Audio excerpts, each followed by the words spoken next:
Ողջունում եմ սիրելի համախոհներ, այո, ոչ թե հետևորդներ, այլ համախոհներ։ Ես ուզում եմ հավատամ, որ էկրանից այնքան նստած են ոչ թե ուղղակի հետևորդներ, այլ համախոհներ ընդհանուր գաղափարի, ընդհանուր նպատակների շուրջ։ Այդ թեմաները, որ ես այսօր ներկայացնել եմ, շատ կարևոր են ինձ թվում, եւ դրանից առաջ խնդրում եմ ձեզ անպայման սեղմել լայքի կոճակը, տարածել ու բաժանորդագրվել, եթե բաժանորդագրված չեք միջև հիմա։ Եվ այսպես, չեմ համարում սա կարևոր։ Երևի դուք բոլորդ լսած կլնեք այս բան։ Հա, որ Երանի արդարության համար հալածվողներին, որովհետև նրանցն է երկնքի արքայությունը։ Մատթեոս 5:10։ Ինչի հալածվողներին որ։ Ես ուրիշ ձևակերպեմ, փոխենք այս հալածվողի կարգավիճակում այս կայֆի մթնոլորտը, էլի։ Երանի արդարության համար պայքարողների, ինչի հալածվողների։ Ինչի ենք մենք տենց ինչի են մեզ դիտավորյալ, ասենց կոդավորել, որ այ հալածվելը լավ է, երանի քեզ, այլ զոհվելը լավ է, երանի քեզ, այլ չգիտեմ պայքարել է։ Մեր այս կրոնական քարոզը մեզ հերոյ է պահել ու առայսօր հերոյ է պահում ամենակարևորից։ Պայքարի հաճույքից։ Ես ասեմ ավելի, պայքարի անհրաժեշտությունից մեզ բերում է մի վիճակ, որ այ տառապելը լավ բան է։ Ես ասում եմ չէ, տառապելը լավ բան չի, անգործությունն է վատ բան։ Հալածվելը լավ բան չի, չդիմադրելն է վատ բան։ Այս դրա համար ինչ չեմ կարողանում նույնականացնել, էլի։ Ես հայ եմ։ Ես արմատներով հայ եմ։ Իմ համար կարևոր չի այն ինչ են քարոզում, իմ համար կարևորը ես ինչ եմ զգում ներքուստ որպես անհրաժեշտություն։ Երբ որ ինձ ասում են դու որպես քրիստոնյա պետք է հակառակել ես դեմ տաս, երբ որ քեզ ապտակում են, ես ուզում եմ այդ ասողին մի հատ էլ այս կողմից ես ապտակեմ, ասեմ հəl մի հատ էլ են դեմ դուր։ Իմաստը, լոգիկան դրան որն է, չեք հասկանում, որ այս քարոզներով մեզ բերել եք այս վիճակին։ Ինչու ես պետք է հալածվելուց հաճույք ստանամ։ Հակառակ ես զարմանում ոնց կարելի է հալածվելուց հաճույք ստանալ։ Ինչի օրինակ նույն եկեղեցին, նույն քարոզիչները պետքա չասեն Երանի արդարության համար կռվողներին։ Ես ես մի հատ գաղտնիք եմ բացեմ։ Ես երբ որ 16-17 տարեկան էի, չգիտեմ ինչի, այդպես գիշերները քնելուց աղոթք կարդալուց ասում էի Տեր Աստված, տուր ինձ այնքան խելք ու համարձակություն, որ ես կարողանամ անարդարությունը շտկեմ իմ կողքը։ Ես չգիտեի այն ժամանակ, հասկանում եք որ թիվներ, 87, 88, 89 այդ թվերն էր, սովետական միության ժամանակ այս կարգի խնդիրները մենք չունեինք, բայց իմ խնդրանքը դա էր, ես չեմ կարող այսօր ասել ինչու, կարող է դրանից է, որ ես չեմ հարմարվում այս քարոզի հետ։ Մեկը կարող է ինձ բացատրի, ես դրանից ինչի պետք է ոգևորվեմ եւ ինչի եք այս ազգին այս վիճակի մեջ դրել։ Հարգելի հոգևոր հայրեր, ով է սա ասել։ Ով է սա ինձ մատուցում։ Մենակ չասես Քրիստոսն, չասեք Քրիստոսն է, թելադրել իրանք էլ գրել են։ Սա հակասում է բնության օրենքներին։ Բնության մեջ ոչ մի եղնիկ կայֆ չի բռնում, որ իրեն առյուծը ուտում է։ Ու չէ կարող Աստված մեզ ստեղծել տառապելու համար, որ մի հատ էլ ասել, այդ տառապում ես, քեզ երջանիկ զգադաներ։ Չէ, խելքը տվել է, ձեռք ու ոտք տվել է, երկիր, ծովեր տվել է, ասել է գնա քո ворսանա, քո ձուկը բռնի, քո հողը մշակի, ապրի, ստեղծի որպես արարիչ երկրի վրա ու ապրի։ Ինչի՞ է մեզ ձեզ թվում, որ մենք Աստված մեզ ստեղծել է տառապելու համար։ Չեք կարծում, որ մեր пассивությունը կարող է հենց տեղից է գալի, այս համազգային пассивությունը, որ ոմանք լուրջ են ընդունել այս քարոզը, իրանք վայելում են տառապանքը։ Ավելի սադոմազոխիստական գաղափարախոսություն կարող է լինի։ Կարող է սադոմազոխիզմը հենց այս քարոզներից է դուրս եկել։ Ես արդեն շատ կասկածում եմ։ Ինչի, էլի, ինչի։ Եթե նույնիսկ այտենց է վերած, ես հայ եմ։ Հա, մենք հայ ենք։ Ինչի դա մեզ պարտադրենք։ Անցեք էլի սրա վրայից։ Մարդիկ էլ տարածում են, ասում են, դե տառապում եք, որովհետև Աստված տենց հազում։ Չէ։ Աստված որ ուզենա մենք տառապենք, մեզ կստեղծեր առանց ձեռք, առանց ոտք, կասեր դե գնացեք ոնց ուզում եք ապրեք։ Հաստատ արարիչը տես բան չի ասել։ Նորից եմ խոսում, նորից եմ ասում, բնությունը աշխարհի իմ համար կառուցվածքը արդարության, անարդարության, ոչ թե այսօրվա մարդկանց մեկնաբանությունների մեջ է, այսենց գրվածքներով, չէ։ Նայեք բնությանը։ Նայեք ուղղակի բնությանը, արարչական ամենակատարյալ բանը որ կա, դա բնությունն է։ Ինչ ցույց տվեք միտեղ, երբ որ եղնիկը փոխանակ փախնելու կամ պաշտպանվելու, եթե կարող է, վիզը երկարացնում է, սիրուն վիզը, վագրի դիմաց ասում է, հոշոտու ինձ, որ ես տարապեմ, որտեղ երանի ինձ, որ դու ինձ հոշոտում ես։ Հասկանեք, մեր այս քարոզներն է, որ մեզ այս վիճակին է բերել, ու սա հակասում է իմ կարծիքով արարչական տրամաբանությանը։ Հիմա կարող են ասել Մաթեոսն էսի գրել, եւ ես էլ կարող եմ ասել Մաթեոսը ասես բան չի գրել։ Այ եթե ուզում եք ապացուցեք, որ Մաթեոսն ասես բան գրել, էլի իմ համար սա բան չի, ոչ մի բան չի ասում, բերեք այն 1500-2000 տարբերակները, որ կա Աստվածաշնչի վերաբերյալ, ինձ համոզեք, որ Մաթեոսն է, ասես գրել, ես էլ ասեմ, ուրեմն Մաթեոսը իմ համար հեղինակություն չի։ Բերեք ցույց տվեք, ապացուցեք, որ Մաթեոսն է, ես էլ ռեալ նայեմ ձեր աչքերին, ասեմ Մաթեոսը իմ համար հեղինակություն չի, որտեղ բնությանը դա հակասում է։ Դուք պատկերացրեք, որ մենք ազգովի դուրս գանք այս տառապողի վիճակից, տառապողի կարգավիճակում հաճույք ստացողի վիճակից։ Որտեղ դրանից է մեր ամբողջ մշակույթի բանը, երգերը զգացել եք, ինչքան դարդ կա մեր երգերի մեջ։ Այս մասի մեջ, ոչ իհարկե ոչ բոլոր։ Ու ինչքան հաճույքով ենք մենք լսում Դլեյամանը, եւ ինչքան քիչ գիտենք Կոմիտասի ուրախ երգերի մասին։ Ինչքան ենք սիրում Կռունկն ու Անտունին, ինչքան քիչ գիտենք, ասենք Հոյնազանի մասին։ Ու սենց կոդավորել են մեզ, որ ով հայ ժողովուրդ, քո միակ կայֆը կոտորվելու մեջ է, տառապանքի մեջ է։ Ինձ ասեք դրա տրամաբանությունը, ես չեմ հասկանում, ես մերժել եմ սա, առանց հասկանալու, զուտ ուղղակի կարող է էմոցիոնալ, կարող է ենթագիտակցական բանի վրա, ես մերժել եմ, ու ես չեմ հասկանում մարդկանց, որոնք պայքարելու փոխադեն, այս վիճակի մեջ կայֆ են բանում։ Դե հետո էլ ասում եք, պայքարող չկա Հայաստանում, միտինգ դուրս եկող չկա, ըմբոստացող չկա, բա մի ամբողջ ազգ, հազարավոր տարիներ ասել է դու մի պայքարի, դու չըմբոստանաս, որովհետև տառապողներին է երկրքի արքայությունը, լուրջ։ Ես չգիտեմ, այս ում համար է սա ընդունելի, ում համար է սա, հիմա կասեն երևի բան, ոչ աստվածահաճո, կարելի է եւ ուրիշ ծայրահեղ բաներ գտնել, բայց ես չեմ ուզենա իմ ազգը այս քարոզներով շարունակի ապրել, որովհետև այս քարոզներով շարունակելով ապրելու մենք այսօր եկել հասել ենք այս sense մի հատ ավազահատիկի չափի, եւ ես չգիտեմ ուրիշ ազգ, որ այս կարգախոսներով է ապրում, ու հəl մի հատ էլ քարոզում տարածում ենք մենք։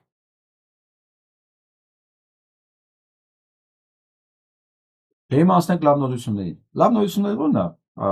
Պայքարող մարդու նորություններին, հա, օրակարգին։ Պայքարող մարդն է իմ համար ընդունելի, պայքարող մարդն է իմ ընկերը, իմ հարազատը։ Որովհետև իրենք կարելի է ձեռի բռնել ու աշխարհ տալ։ Եվ այսպես արցախցիները վերահաստատում են ԼՂ հավաքական վերադարձի իրենց իրավունքը ու չեն հրաժարվում, չեն պատրաստվում հրաժարվել։ Թեև Հայաստանի իշխանությունը փակել է Ղարաբաղյան հակամարտության էջը, գլուխը պատին ա տվեց տեղ, արցախցիներն այսօր վերահաստատեցին Լեռնային Ղարաբաղ հավաքական վերադարձի իրենց իրավունքից հրաժարվել չեն պատրաստվում։ Մեր գլխավոր նպատակն է իրացնել Արցախի ժողովրդի իրավունքները, վերադառնել սեփական հայրենիք, այնտեղ անվտանգ ապրելու եւ ինքնորոշման հիման վրա որոշել քաղաքական կարգավիճակը։ Այսօր ասել հայտարարել է Արցախի ԱԺ Աշոտ Դանիելյանը։ Մենք վերադարձ տեսնում ենք այն ժամանակ, երբ կլինի միջազգային անվտանգ մեխանիզմներ եւ այդ պայմաններում կարող ենք արդեն խոսել վերադարձի մասին, ասում է Աշոտ Դանիելյանը։ Ես նես կուզենա Աշոտ Դանիելյանը դիմացս կանգնած լինել, մեկ նայեի աշկին, ասեի, այդ տղա, քեզ 10 ամիս, ձեզ բոլորիդ հավաքական իմաստով, 10 ամիս օրեկա ռեժիմով խնդրում, համոզում, բացատրում ենք, որ այն որ դու այսօր պետք է ասես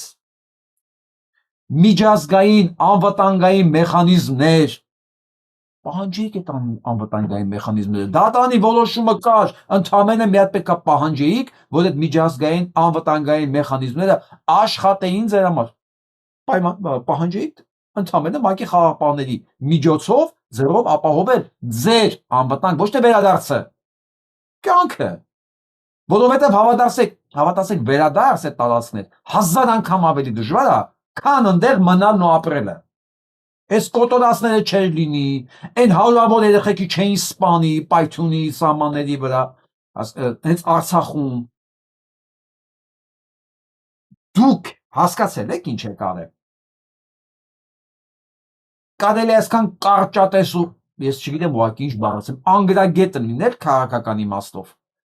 Հա, ապրել այդ վիճակում ու մերժել այդ միջազգային մեխանիզմների աշխատելու պահանջը ու այսօր հասկանալ, որ միակ լուծումը դա է, այդ կույր սերը, գիտեք ինչի է բերում, սենց է բերում, այդ կույր սերը ռուսական դրոշի, Պուտինի բաների, ես ոչ չեմ հիշում այդ տեսարանը, որ ավտոները սենց գնում էին Պուտինը սենց հստակ, մեծ կանգնած էր այդ քարավանի գլխին, նայում էր, թե իրա հովանուտակ ժողովուրդը գտնվող ոնց է լքում իրա բնորանը, որովհետև թքած միջազգային կառույցների վրա, մեխանիզմների վրա, Պուտին сказал армянам дать проход, ու դա երիք էր, չգիտեմ ով էր դա իրանց ասել, չնայած արդեն տեսել է 3 տարի, 20-ից 23 թիվ, ոնց են ռուսները դիլիմ սալամի այս բանով, հա, մեթոդաբանությամբ կտրում ու տալիս է տարածքները Թուրքին, ոնց են իրանց ներկայությամբ արցախցիներին գնդակ արում թուրքերը, Շուշիեն, հիշում եք ճանապարհը սարքելու ժամանակ, հիշում եք վարուցանք անելու ժամանակ ինչ էր կատարվում Արցախում, դուք 3 տարի այդ ամեն ինչը տեսնելով, 10 ամիս բլոկադայի մեջ ապրելով ու տեսնելով, որ ռուսը փագելով հանդերձ ձեր վրա, ձեր բերած ապրանքը, չգիտեմ, կանտրաբանդայի ձևերով 10 անգամ ավելի թանկ ծախում է ինքը մեջտեղը փող աշխատում, էլի հավատարիմ ստրուկի նման մնացինք դրան հավատալի, որ ռուսո հիմա չի մեզ թող իստեղից գնանք, ոչինչ, մի քիչ էլ ավել կա, մի քիչ էլ թանկ կառնենք, մի քիչ էլ էս կլինի, ոչինչ լավ էսի տվեցինք, ոչինչ սան սպանեցին ու վերջո եղավ են ինչ եղավ, ինչ որ հուսով եմ հիմա ուրիշ բաներ չեք մոգոնի ու կմնայք այս բանի վրա, միջազգային մեխանիզմներ, միջազգային դատարան ու պահանջ, ձեր մարմինը ստեղծեք, ընտրություն նորից արեք ձեր ներկայացուցիչները, բայց որ ներկայացուցիչների մեջ չլինեն ոչ նախկին նախագահ, ոչ նախկին ազգային ժողով, ոչ նախկին падգամավորներ, դրանց այդ դավաճանադասից ոչ մեկ չլինի արցախցիների ջան, ոչ մեկ, դրանց ձեզ մի անգամ արդեն սկուտերի վրա մատուցել են, դրանց մի մասն էլ հիմա Բաքվի բանտերում է, մյուսներն էլ Հայաստանում են դեռ, Արցախ այսօրվա խաղաղության գինն էր, որը չի կարող լինել արդար եւ լեգիտիմ։ Արմինե Ալեքսանյանն է ասում։ Այո։ Այն որ ասում են խաղաղություն, ու ինչ եք պատրաստվում այս անգամ տալու դրա համար։ Հա? Ինչ եք պատրաստվում դրա այս անգամ դրա դիմաց տալ։ 1-2 տարվա խաղաղության գինը Արցախներ։ Հաջորդ 2 տարվա խաղաղության գինը որն է լինելու։ Սյունիքը եւ հետագայում ամբողջ Հայաստանը։ Ամբողջ Հայաստան, թող ոչ մեկ սա վրա չկասկածի։ Դուք երևի չեք հասկանում, այսինքն մարդկա չի ուզում հետևողականորեն հասկանա կամ նկատի ինչ է նշանակում թուրք։ Դա մի ցեղատեսակ է, դա մի վայրագ, անասնատեսակ է, որ նա մենակ մի բան գիտի՝ սպանել ու թալանել։ Հասկանում եք, նա ապրելու ուրիշ մեխանիզմ չունի։ Նա ստեղծող չի, ընդհանրապես քոչվոր ազգերը նրանք իրանց բնույթով ծառ տնկող, հող վարող, շենք սարքող չեն, նրանք գնում են պատրաստի այն տեղերը, որ արդեն ծառը տնկած է, հողը վարած է, մնում է բերքը հավաքել, դրա համար այն ինչ որ լինում է աշունը միշտ, որ գան պատրաստի ամեն ինչ վերցնեն, հա, այն զակատած կամպոտներից սկսած մինչև պատրաստի բերքը բաներում, անտառներում եւ հանդերում։ Ու շենքը սարքածին, որ գան առոք-փառոք մեջը ապրեն։ Մարդ կա, եթե իհարկե դրանց կարելի է ասել մարդ, homo sapiens ասենք, հա, որ դեռ հələ չեն հասկացել ինչա։ կամ հետևողականներին չեն ուզում հասկանալ ինչ է նշանակում թուրք ու իրանց չհասկանալով հանդերձ ամբողջ ազգին տանում են ստաշկության։ Ես ցույց կտամ նաև դա ոնց է լինում այս ստաշկությունը։ Ու սա արդյունքում ասում եմ դժողքի միջով անցանք, որ հասնենք այս կետին, բա ինքնա դժողքի մեջով անցե, որ հասնե այս կետին, այր ջան, Բերլինում է խոսացել այս մասին։ Իմիջիալոս Բերլինի հավաքի մասին ինձ այսօր գրեցի մասնակիցները, որ քանակությամբ շատ չէին, սրան դիմավորողները կարող էին ավելի շատ լինել, եւ ամենակարևորը եկեղեցուց մարդ չկար։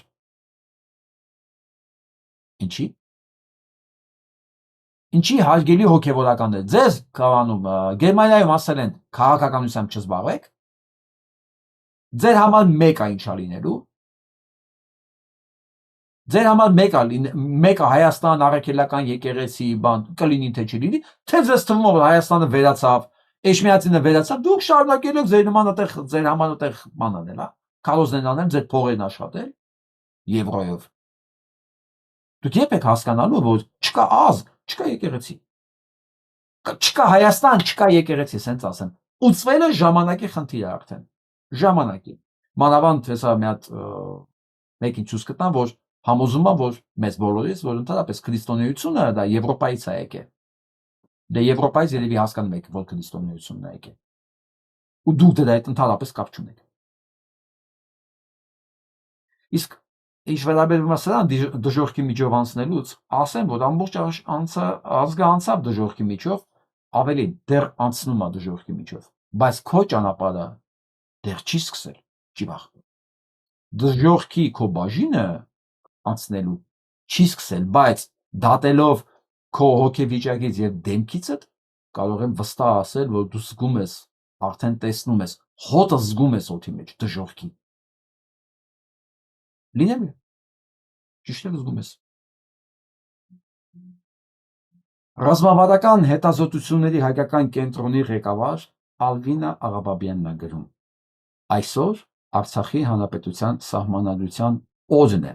Արցախի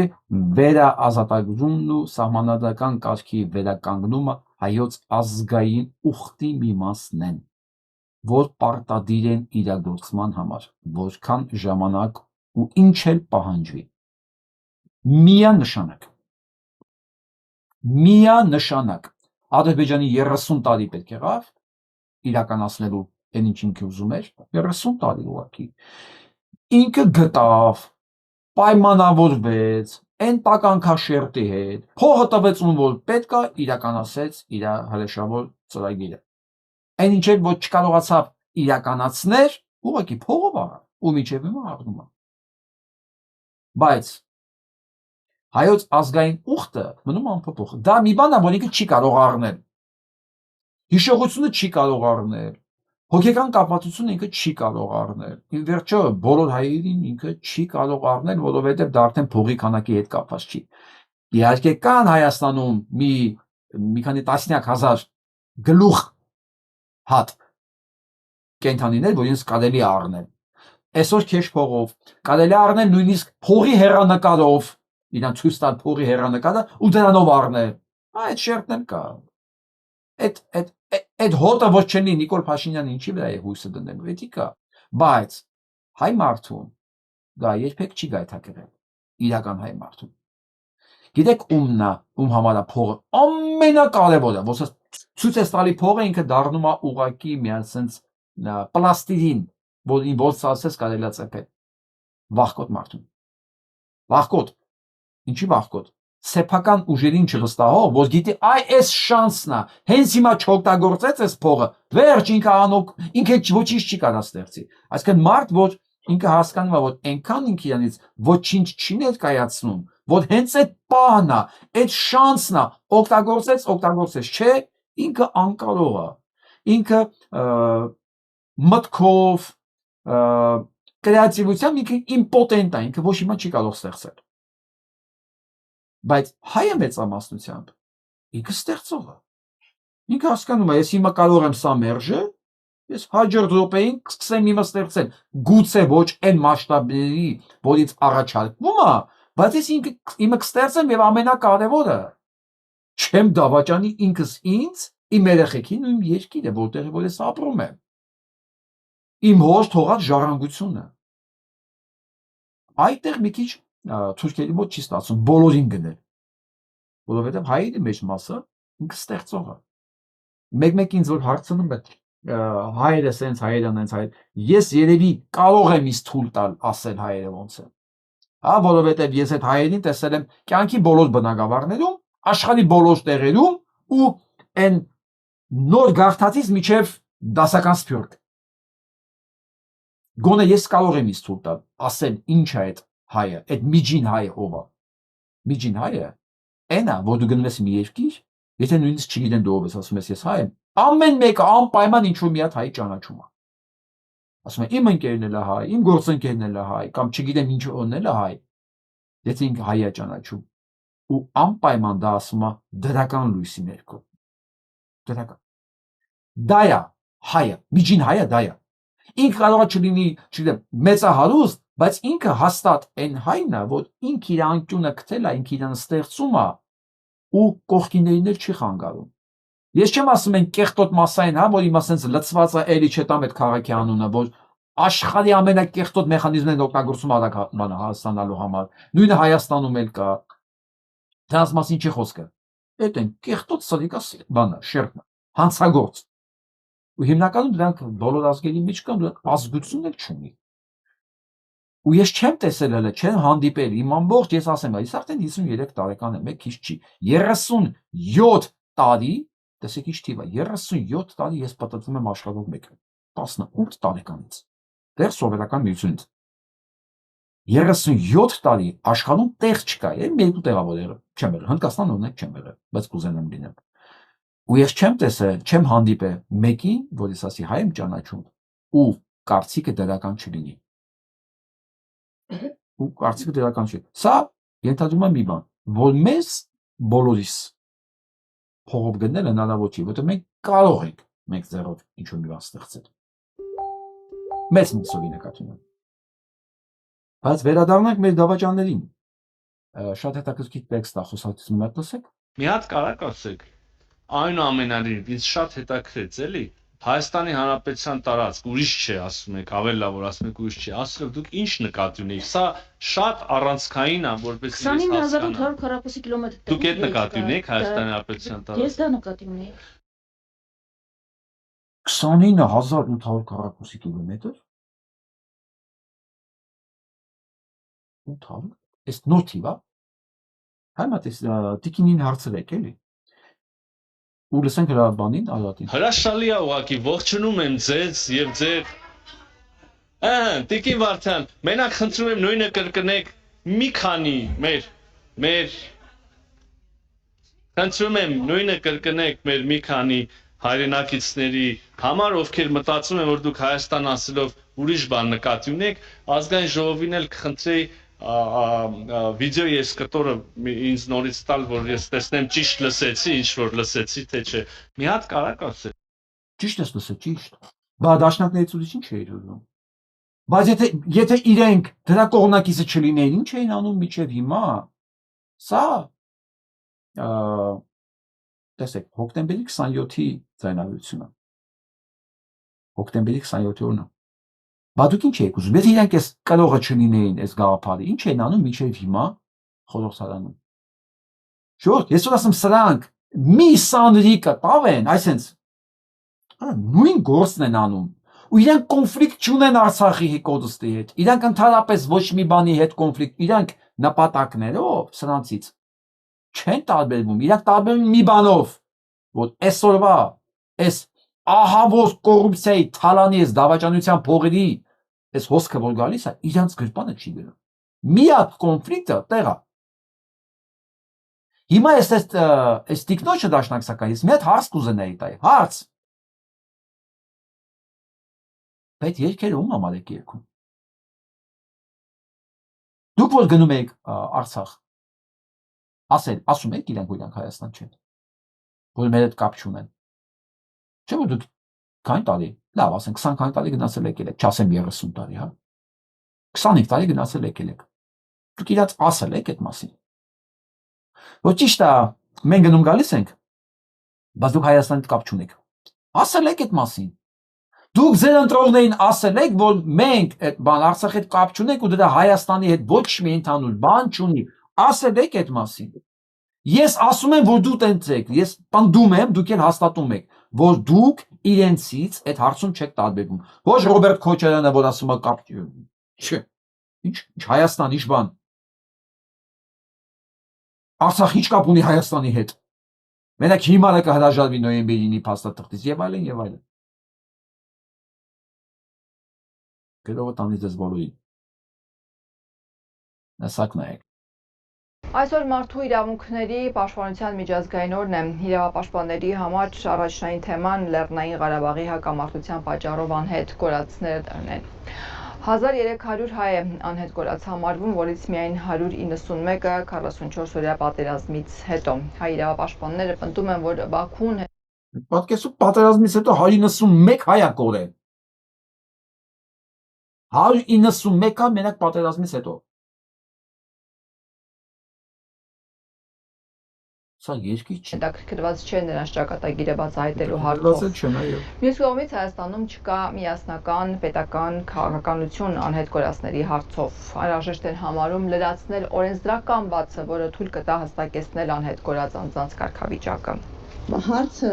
ունի երկու հարթություն՝ միջպետական եւ ներքին ներպետական։ Միջպետական խնդիրը հիմնականում առնչվում է Ադրբեջանին, ցավոք սրտի անհայտ կորած անձանց վերջին հայտնի գտնվելու վայրերը այս պահին գտնվում են ադրբեջանական վերահսկողության ներքո եւ էապես սահմանափակված է Հայաստանի Հանրապետության քննչական կամ այլ մարմինների հնարավորությունը ինքնուրույնաբար իրականացնել քննությանը միտված գործողություններ։ Իհարկե քննությունը դեռևս հնարավոր է, սակայն այն հատվածական է, քանի որ ապացուցողական մի զգալի մաս գտնվում է Ադրբեջանի բացառիկ իրազեկվածության, տիրապետության ներքո եւ առանց համագործակցելու պատրաստակամության քննությունը չի կարող բացահայտել ճշմարտությունը։ Ինչի՞ չի կարող։ Ինչի՞ չի կարող։ Հենա Քոչինյան ադեգենք ավելի շուտ են գնում Բաքու գալի, քան տուն։ Հապարտանում են իրենց կապերի համար։ Ասում իրեն դա ախպեր են ասում, զանգի ախպերներին ասում են ինֆորմացիա տվեք։ 191 քաղաքացի Հայաստանի կորած է։ 191 քաղաքացի է։ Պետությունները իրաց մի քաղաքացու համար են աշխարհը շուտ տալիս, 191 մենակ պատերազմից հետո։ Ընդհանուր 1300 հոգի։ Ճշմարտությունը, ճշմարտությունը, եղելությունը իմանալու ընտանիքների իրավունքը հնարավոր չի լինի իրացնել։ Բայց մենք ունենք նաև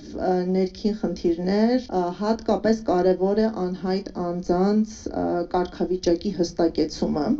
Հետաքրքրական է, որ որքան էլ Հայաստանի Հանրապետությունը տևական ժամանակ գտնվել է սառած կամ ակտիվ հակամարտությունների փուլում, Հայաստանում բացակայում է անհայտ կորած անձանց իրավական կարգավիճակը ամրագրող օրենք։ 44-օրյա պատերազմից հետո քննարկումները ինտենսիվացան։ Հասկանում եք, նույնիսկ օրենք չեն ընդունել սրանք։ Որ ասենք, եթե որ իրաց պարլամենտը պետք աներ, այն որ Հայաստանը իր համար 29800 քառակուսի կիլոմետր է, դրանք ընդհանրապես մի հատ օրենք պետք է ընդունեին։ Դա էլ իրանց հետաքրքիր չի։ Իրանց հայ մարդու ճակատագիրը 1300 հոգի անհետ կորածի չի հետաքրքրում։ Դուք պատկերացուք 5 տարվա մեջ նույնիսկ այդ մարդիկ կարգավիճակ չունեն։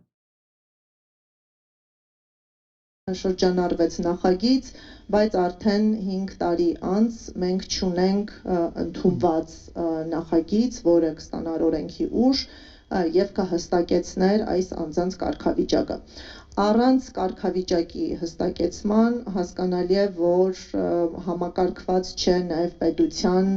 քաղաքականությունը սոցիալական ոլորտում։ Համակարգված է, համակարգված։ Այդ համակարգվածությունը ունի մի անուն։ Այս պետության այդ 1300 հոգին չեն հետաքրքրում։ Այո, ցավոք։ Այդ համակարգվածը ունի այդ անունը, իրանց դա հետաքրքիր չի։ հոգեբանական աջակցության եւ ինչու ոչ նաեւ քննության։ Որովհետև եթե կարգավիճակ ունենային, օրենք լիներ, այս դեպքում այդ պետությունը նաև պետքա պահանջ ներկայացներ այդ մարդկանց համար։ Թեկուզ բակվին։ Հա? Եթե կան վերադարձնել, եթե սպանված են, ով է սպանել, ինչի է սպանել։ Դե միջազգային հանցագործություններ, քրեական հանցագործություններ, ռազմական հանցագործություններ, սա էլ ասենք։ Ենք հենց անհայտ կորածների խնդիրը եւ այս մոտեցումը կարծում եմ գերիների չլուծված խնդիր, սակայն եթե համեմատելու լինենք, գոնե գերիների բարագայում մենք գիտենք նրանց գտնվելու վայրը։ Կա որոշակի աշխատանք, որի կատարումը կարող է հանգեցնել այս խմբի ազատ արձակման, իսկ անհայտ կորածների բարագայում մենք նրանց չենք կարող վերադարձնել, քանի դեռ չենք պարզել նրանց ճակատագիրը։ Եվ առանց արդյունավետ քննության, որոնողական գործողությունների, համագործակցության մենք պարզապես չունենք տեղեկատվություն նրանց գտնվելու վայրի, վիճակի, ողջ կամ մահացած լինելու հանգամանքների վերաբերյալ, որը ստեղծում է անորոշություն։ Եվ անհայտ կորածը ունի երկու հարթություն՝ միջպետական եւ ներպետական։ Միջպետական խնդիրը հիմնականում առնչվում է Ադրբեջանին, ցավոք սրտի անհայտ կորած անձանց վերջին հայտնի գտնվելու վայրերը այս պահին գտնվում են ադրբեջանական վերահսկողության ներքո եւ էապես սահմանափակված է Հայաստանի եւ անդրադառնամ նաեւ միջպետական բնույթի խնդրին, այստեղ մենք խիստ կարեւորում ենք միջազգային ներգրավվածությունը, այդ նպատակով գործարկվել են մի շարք մեխանիզմներ, Միավորված ազգերի կազմակերպության շրջանակում, սրա վերաբերյալ ավելի մանրամասն կներկայացնի իմ գործընկերը, մենք առավել ինտենսիվ գործունեություն ենք իրականացնում մարդու իրավունքների եվրոպական դատարանում, նշեմ, որ անհետ կորածների խնդիրը շարունակական խախտում է եւ այն առնչվում է կյանքի իրավունքին, խոշտանգումներից զերծ մնալու, մասնավոր կյանքի անձեռնխելիությանը, առանձին դեպքերում նաեւ խտրականության արգելքին, ուստի այս իրավունքների համադրմամբ մենք ներկայացնում ենք գանգատներ անհետ կորածի յուրաքանչյուր դեպքի առնչությամբ, արդյոք խաղաղության համաձայնագրի ստորագրումը կհանգեցնի միջպետական գանգատների հրաժարմանը, թե ոչ, այս գործընթացները ազդեցություն չեն կարող թողնել անհատական գանգատների ընթացքի վրա, մենք հանձնարարել ենք այս անհատական իրավունքների պաշտպանությունը եւ ակնկալում ենք, որ հնարավորինս կարճ ժամկետներում ունենանք միջազգային մարդու իրավունքների արձանների իրավական դիրքորոշումները։ Եվ այսպես նույնիսկ եթե այս ներապետությունը հրաժարվել է գանգատներից,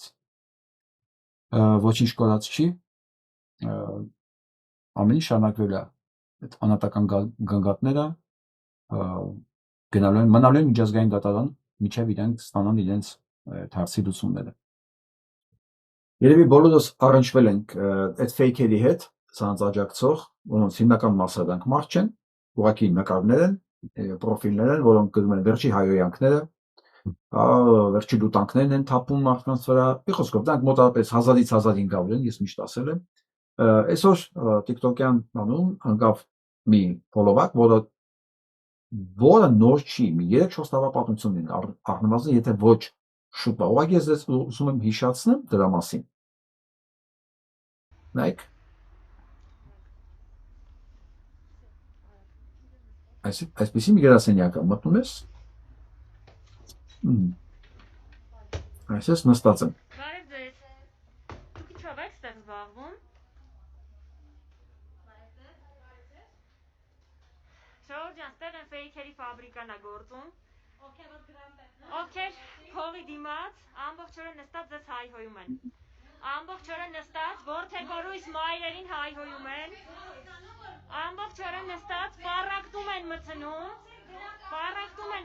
ժողովրդի մեջ։ Ժողովրդի մեջ պառակտում են մցնում, հայաստանցի ղարաբաղցի են անում, այս է գրասենյակն է, նայեք մի հատ, նայեք, դեմքով ճանաչեք այս տականքներին դեմքով, իրանք ամբողջ օրը նստած, զբաղվում են հայհոյանքներով, հայաստանցի ղարաբաղցի պառակտումներով, ժողովուրդ ջան։ Այս հայոյանքները, տեքստերը copy-paste արած պատկերացնում եք գերում են այս երիտասարդ աղջիկները։ Այդ պոակ կոչվածը, որը սկզբից ղեկավարում էր այն այսօրվա համեկի, հա, խորհրդի նախագահ Հովանեսը, ազգան չեմ հիշում, Օվսեսյան կարծեմ։ Նախկինում աշխատում էր բանում Ազատությունում, հետո Նիկոլի մոտ այդ պոակի ղեկավարն էր, հետո ինքը որ գնաց հմեկ, այդ պոակը ֆեյքերի ֆաբրիկան տվեցին Տարոն Չախոյանի, որ հիմա լրիվ գողականը տալել է իրան, այդ բոմժի նախկին, ինքն է, հիմա թե էլի իր տիրապետության տակ է, թե չէ, չգիտեմ ես, բայց սրանք սնվում են պետության փողերով, պետությունից են սնվում, դրանք բոլորը, մարդկանց հարկերից իրենց հայոյելու համար, Նիկոլի գովքա անելու համար, լայքեր դնելու համար, տարածելու համար, ու ոչ թե միայն Նիկոլին պատկանող եւ Նիկոլի գովքանող բոլոր մեդիաներին, որ հենց արագ տարածում են ստանում, հենց այդ տարածումը ապահովում են այս ֆեյքերի ֆաբրիկան, ու ամեն մեկը Ստյոպիկը Սաֆարյան իր ֆեյքերի ֆաբրիկան ունի, ամեն մեկը այդ մեծ պրոպագանդոններից իրենց ֆեյքերի ֆաբրիկան ունեն, նաեւ մի հատ մեծ կա եւ ամեն մեկն էլ իր բան ունի։ Դրա համար էլ որ մեկ-մեկ նայում եք իրանց այս նիկոլական պրոպագանդան կարող այդքան տարածվի, դրանք որ մեր նման մարդիկ չեն տարածում։ Հենց այս ֆեյքերն են տարածում, իրանք այդ մեխանիզմներն ունեն բոտերով, իրանց կայքերով, բանով, իրար օգնելով ամենակարևորը, ապահովում են տեսանելիություն եւ այդ հասարակ մարդն էլ տունը նստած մտածում է, որը բացում եմ իրանք են, երևի ճիշտը սա է։ Երևի ճիշտը սա է, էլի։ Որովհետև այսօր երեք թե այսօր մի ինքեր ինձ համոզում էր, որ եթե մի օր ամբողջ Հայաստանը չխոսա Նիկոլի Արասների մասին, Նիկոլի մասին ժողովուրդը կմոռանա, պետք է ասեմ, որ չէ, ուզում ես խոսա, ուզում ես մի խոսա, իրենք իրենց տարածմենու մեխանիզմներն ունեն ու մարդ, երբ որ ալտերնատիվ կարծիք չի տեսնում, հակադարձություն չի տեսնում, դրանց թվում է, թե սա է ճիշտը։ Մարդիկ երբ արդեն մոռացել են, որ 19 թվականին բան ա եղել, խնդրի կարգավորման առաջարկ ա եղել սեղանի վրա, որ Արցախը մնում էր երկու շրջաններով, միջազգային խաղապահ զորքերը մտնում էին ընդեղ եւ բոլոր ժամանակ հետո լինում էր հանրաքվե, մի խոսքով ստատուսի հարց էր որոշում վերջնական։ Ու դա մերժվել է Փաշինյան Նիկոլի կողմից, կազմակերպվել է պատերազմ, որ նույնիսկ դա չլինի, Արցախում մարդ չմնա, որովհետեւ հետո ինքը պետք է ասեր 18-ին ինքը եկել է հենց այդ ծրագրով, հենց այդպես էլ որոշել էր ինքը, ու 20-ին այդքան մարդ է տանում սպանելու։ Մարդիկ հավատացեք, շատերը իհարկե ոչ բոլորը, իրանց հիշողությունով եւ ունակությամբ ակվարիումի ձկից շատ չեն տարբերվում։ Եթե դու իրանց ամեն օր չես հիշացնում, ու դա ինքը մոռանում է, ու դա շատ լավ գիտեր Գեբելսը, որ նույնիսկ ամենակատարյալ սուտը, եթե դու ասում ես, պարբերաբար մի շաբաթ հետո իր համար դառնում է նորմալ բան։ Դա հոգեբանական ազդեցություն է։ Դա կոչվում է NLP, Neuro Linguistic Programming, այսինքն նյարդային մակարդակի վրա դու մարդուն ծրագրավորում ես, ասում ես նույն բանը ամեն անգամ, ու ինքը սկսում է հավատալ դրան։ Սկզբից լսում չի նկատում, հետո լսում ներբայնանում է, հետո լսում է չի ներբայնանում, հետո լսում է դառնում է սովորական։ Հետո մի անգամ էլ լսում, արդեն ուրիշ բան չի ուզում լսի, որովհետև դրան արդեն հարմարվել է, վերջ։ Դա իր պատկերացումների մեջ ենթագիտակցության համար արդեն դա իրականություն է։ Ուրիշ ինֆորմացիա սկսում է դիմադրվել ենթագիտակցության կողմից։ Այս տականքները, մենակ սրանք չէ, ամբողջ քարոշչական մեքենան ամբողջ աշխարհով դրա վրա է աշխատում։ Դրա վրա են աշխատել եւ բոլշևիկները, ինչի ամբողջ ժողովրդին տարան կրթելու այդ լիկվիդացիոն կայանները, որ սարքված էր, գիտեք ինչի համար են սարքել։ Ոչ թե որ իրանք ուզում էին, որ գյուղացին գրել կարդալ իմանար, չէ, թքած ունենային գյուղացուն գրել կարդալ գիտի թե չէ, կամ գնդակարելուց ինչ տարբերություն, կարդալ գիտեր թե չէ։ Նրան տառաճանաչ էին սարքում, որ իրենց լոզունգները գոնե կարդա,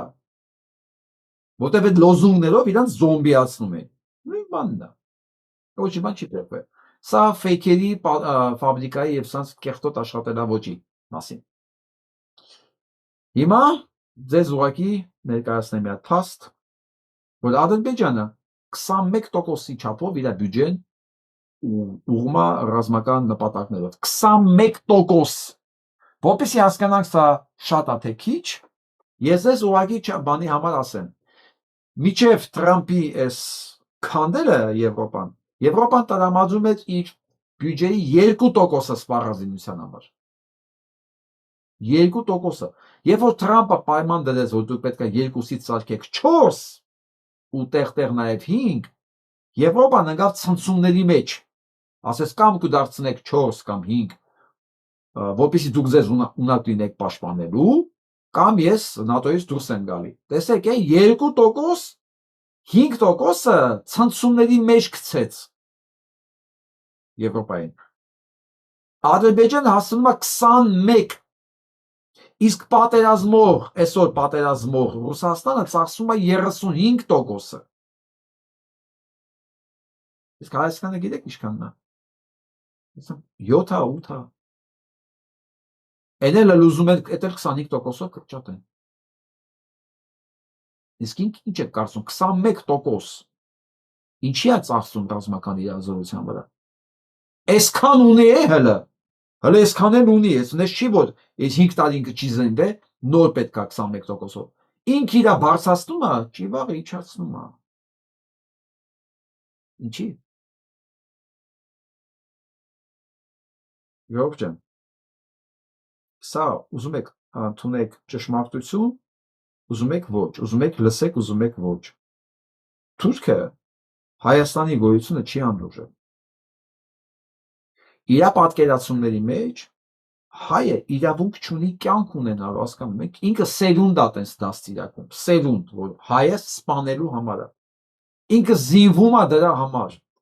Ինքը եթե դրա համար չզինվեց, իր երեխուն չէր պատրաստի, որ 5 տարի հետո կամ մի տարի հետո կամ 10 տարի հետո ինքը պետքա պատրաստ լինի հայ սպանել։ Եթե ինքը այսօր դրա համար դաստիարակում է, վաղը դա պետքա իրականացնի, որտեղ դու չես կարող դաստիարակել ու չիրականացնել, կամ հակառակը ուզենաս իրականացնես, բայց դրան պատրաստ սերունդ չդաստիարակես։ Այս երկու process-ները զուգահեռ է գնում։ Զուգահեռ։ Պետք է լինի իրագործողը եւ պետք է լինի հնարավորությունը։ Եթե հնարավորություն կա, իրագործող չկա, չի լինում, եթե իրագործող կա, հնարավորություն չկա, էլի չի լինում։ Սա անում է երկուսը իր հետ զուգահեռ։ Ադրբեջանի համար Հայաստանը պիտի գոյություն չունենա։ Եթե կարա գոյություն չունենա Արցախ, ուրեմն կարա գոյություն չունենա եւ Հայաստան։ Ու իրանք համատեղ ուժերով դա են իրականացնում։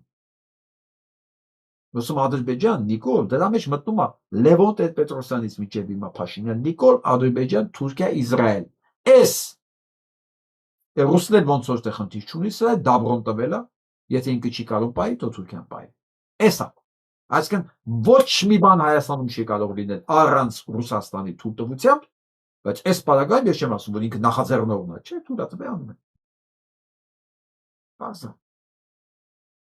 Ու արդյունքում լինելու է սա, նորից եմ ասում, ժողովուրդ ջան։ Անի տաճարներն է, որը մտածում են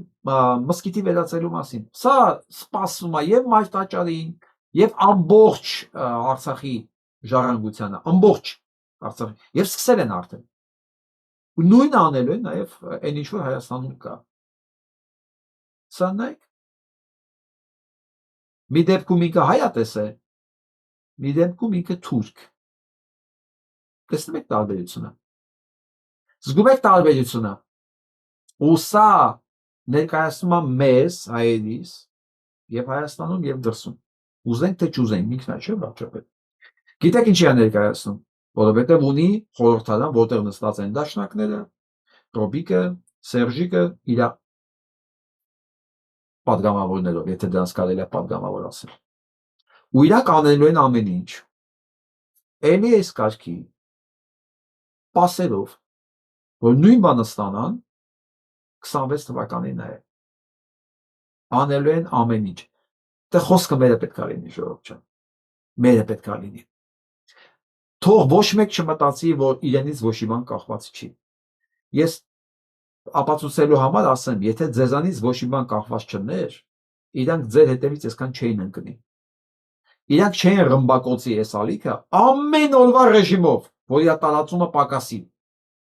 Ես ոնց չաչարվում եմ 40-50 հազարից ենկոմ չի գնում։ Օրեկան։ Ինչ անում եմ ենկոմ չի գնում, գիտեք ինչի, որովհետև հələ ինքը չսկսած էֆիրը արդեն հարցակումները կա, որ կոտրի դրա տարածման ալգորիթմը։ Դա համար ես ձեզ խնդրում, նաև պահանջում, ակնկալում, որ առնվազն օրեկան մի հոգի գոնե պետք է ավելացվի ձեր ծանոթների մեջ այս ալիքը դիտողները։ Օրեկան տեսեք ինչ եմ ասում։ Եթե ամեն մի դիտող ինքը եւս մեկ հոգի օրեկան ավելացնի,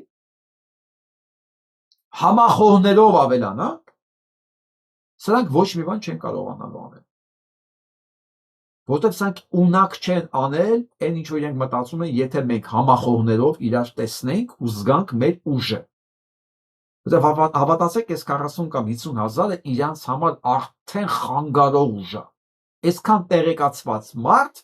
պոտենցիալ համախոհ իրանց համար սարսափելի վտանգ է, նույնիսկ եթե 40-50 հազարը Երևանում չի ապրում, բայց չէ որ Հայաստանը ինքը ցանցային պետություն է։ Մարդիկ բարեկամներ ունեն, կապեր ունեն, սրանք բաներ ունեն, դեսպանատներ ունեն, իրանք այցելություններ են ուզում անել եւ տեղացի դրսում ապրողների ներկայանալ որպես դեմոկրատական երկիր ներկայացնողներ, հասկանում եք, այս ռեսուրսը խանգարում է իրանց։ Դա մեզ ակնկալում եմ, խնդրում եմ, նույնիսկ պահանջում եմ ամեն մեկը օրական մեկ նոր մարդ առաջարկեք, ուղարկեք, թող նայ։ Ու պարտադիր չի որ ինքը իմ հետ համաձայնի, բայց ինքը տեղեկացված լինելու համար թող նայ։ Ես այլ բան չեմ կարող հղում անել, այլ մեդիայի, որ դուք նայեք եւ առնվազն կլսեք այլ տարբերակ, կլսեք բաներ, որոնք այնտեղ չի ասվում ուղղակի։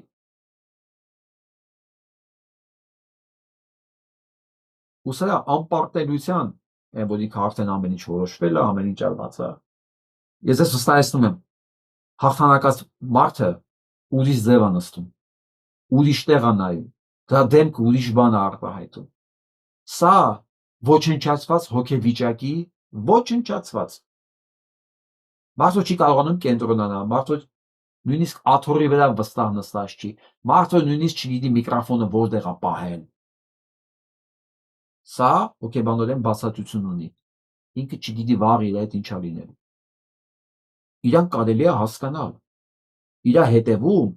արյան ծով է կանգնած։ Դժբախտ ընտանիքների, ինչ ասեմ, քարավան է կանգնած։ Ավիրած երկիր է կանգնած։ Ու պահանջատերները կան, այսօր արցախցիներն է խոսում իր պահանջատեր լինելու համար։ Անհետ կորածների ծնողներն էլ են խոսում, գրում են ինձ ամեն օր, արտահայտվում են, որ այս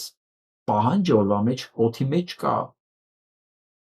Այդ ամեն ինչը մի օր պետքա տրվի։ Ու այս միտքն է, որ այս մարդուն այս վիճակի մեջ է պահում։ Այս նկարը հենց դրա այդ դուք տեսաք, չէ՞։ Հենց դրա ապացույցն է, հասկացեք։ Դրա ապացույցն է։ Դուք եթե վստահ եմ բոլորդ էլ ձեր մասով ձեր կյանքը ապրել եք, մարդ եք ճանաչում, դուք կարող եք շփվելով ասել, այս մարդը կայացած է թե չէ, այս մարդը ինքնավստահ է թե չէ, նստած դիրքից, խոսակցական ոճից, ձայնը որտեղից է դուրս գալի, կրծքավանդակից թե ծվծվում է, խոսելու ժամանակ անդադ աչքերը թարթում է, կողքերն են նայում, հիմա ժեստիկուլյացիա է անում թե ոչ։ Այս ամենը մարդու հոգեկան վիճակի մասին է խոսում, որը մարդը ինքը արհեստական չի կարող կառավարել։ Դա ենթագիտակցության մակարդակին է կառավարում։ Դրա մեծ ամեն անգամ սա նայում ու ասում ես, սիմերած, ինքը քայլող դիակ է։ Այ հիմա սրանց դեմքին նայեք։ Հա, այս դեմքիներն են։ Սրանք քայլող դիակներ են։ Քողարկված ցինիկ վարքագծի տակ, բայց քայլող դիակներ են։ Որտեղ այլ վիճակում, այլ պարագայում, եթե գնաս մի 4-5 տարի առաջվա, 6 տարի առաջվա նկարներն այս, իրանց դեմքի արտահայտությունը լրիվ ուրիշ է։ Լրիվ։ Որովհետև ասենք մոտարապես ինքը այսենց էր։ Այսենց։ Սա իր մոր պրոֆիլն է։ Արտեմիս Քեշքերյանը, որը Սփյուռքի Գալյանի մայրն է, հա, որ միջև 12 թիվը եղել է կարկառուն քպեական։ ՀՀԿ կանած ակտիվից է եղել Վարդաշենի թիվ 101 դպրոցի տնօրեն ու Տալոն Մարգարյանի եւ այլ հայտնի հանրապետականների մտերիմը։ Սրանց որի կաշինքերում ես, փոշին սրբում ես տալկը հանրապետականում։ Դե հիմա նայեք այս նկարենք, մեկ էլ սա։ Դժվար։ Իրենք գիտեն իրենց ինչա սպասվում։ Տիկին Գալյան, դուք ասում եք նայեք Պաշտոնյանների հայտարարագիրը, այնտեղ ամեն ինչ նշված է։ Նայում ենք հայտարարագիրը, դուք էլ եք նախարար ստանում եք էլի պլյուս-մինուս 1 միլիոն դրամ աշխատավարձ, երևի չհաշվում ձեր եկամուտը, Արարատ Միրզոյանն էլ, պատգամավորները մի քիչ ավելի քիչ։ Հիմա Սուրեն Պապիկյանն էլ, կարող եք ասել ո՞նց է ստացվում, որ մոտ 1 միլիոն դրամ աշխատավարձ ստացող Պաշտպանության նախարարը կամ Արարատ Միրզոյան ԱԳ նախարարը ձեռք են բերում մի քանի տասնյակ միլիոնավոր դրամներ արժողությամբ գույք թեկուզ վարկով։ Այդ վարկը բան ինչի մեջ չեն տրամադրում կամ դուք ինչ ունեք ինչ արժեքի օրինակ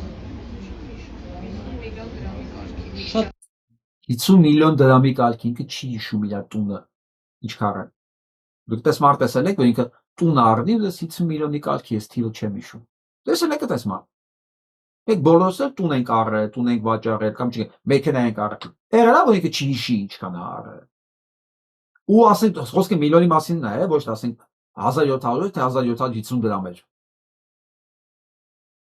լավ բա հիմա ո՞նց է մարում օրինակ այն ինչպես ասում են բա Սերժի վախտին չի այդպեսի գույք ձեռք չեք բերում 50 միլիոն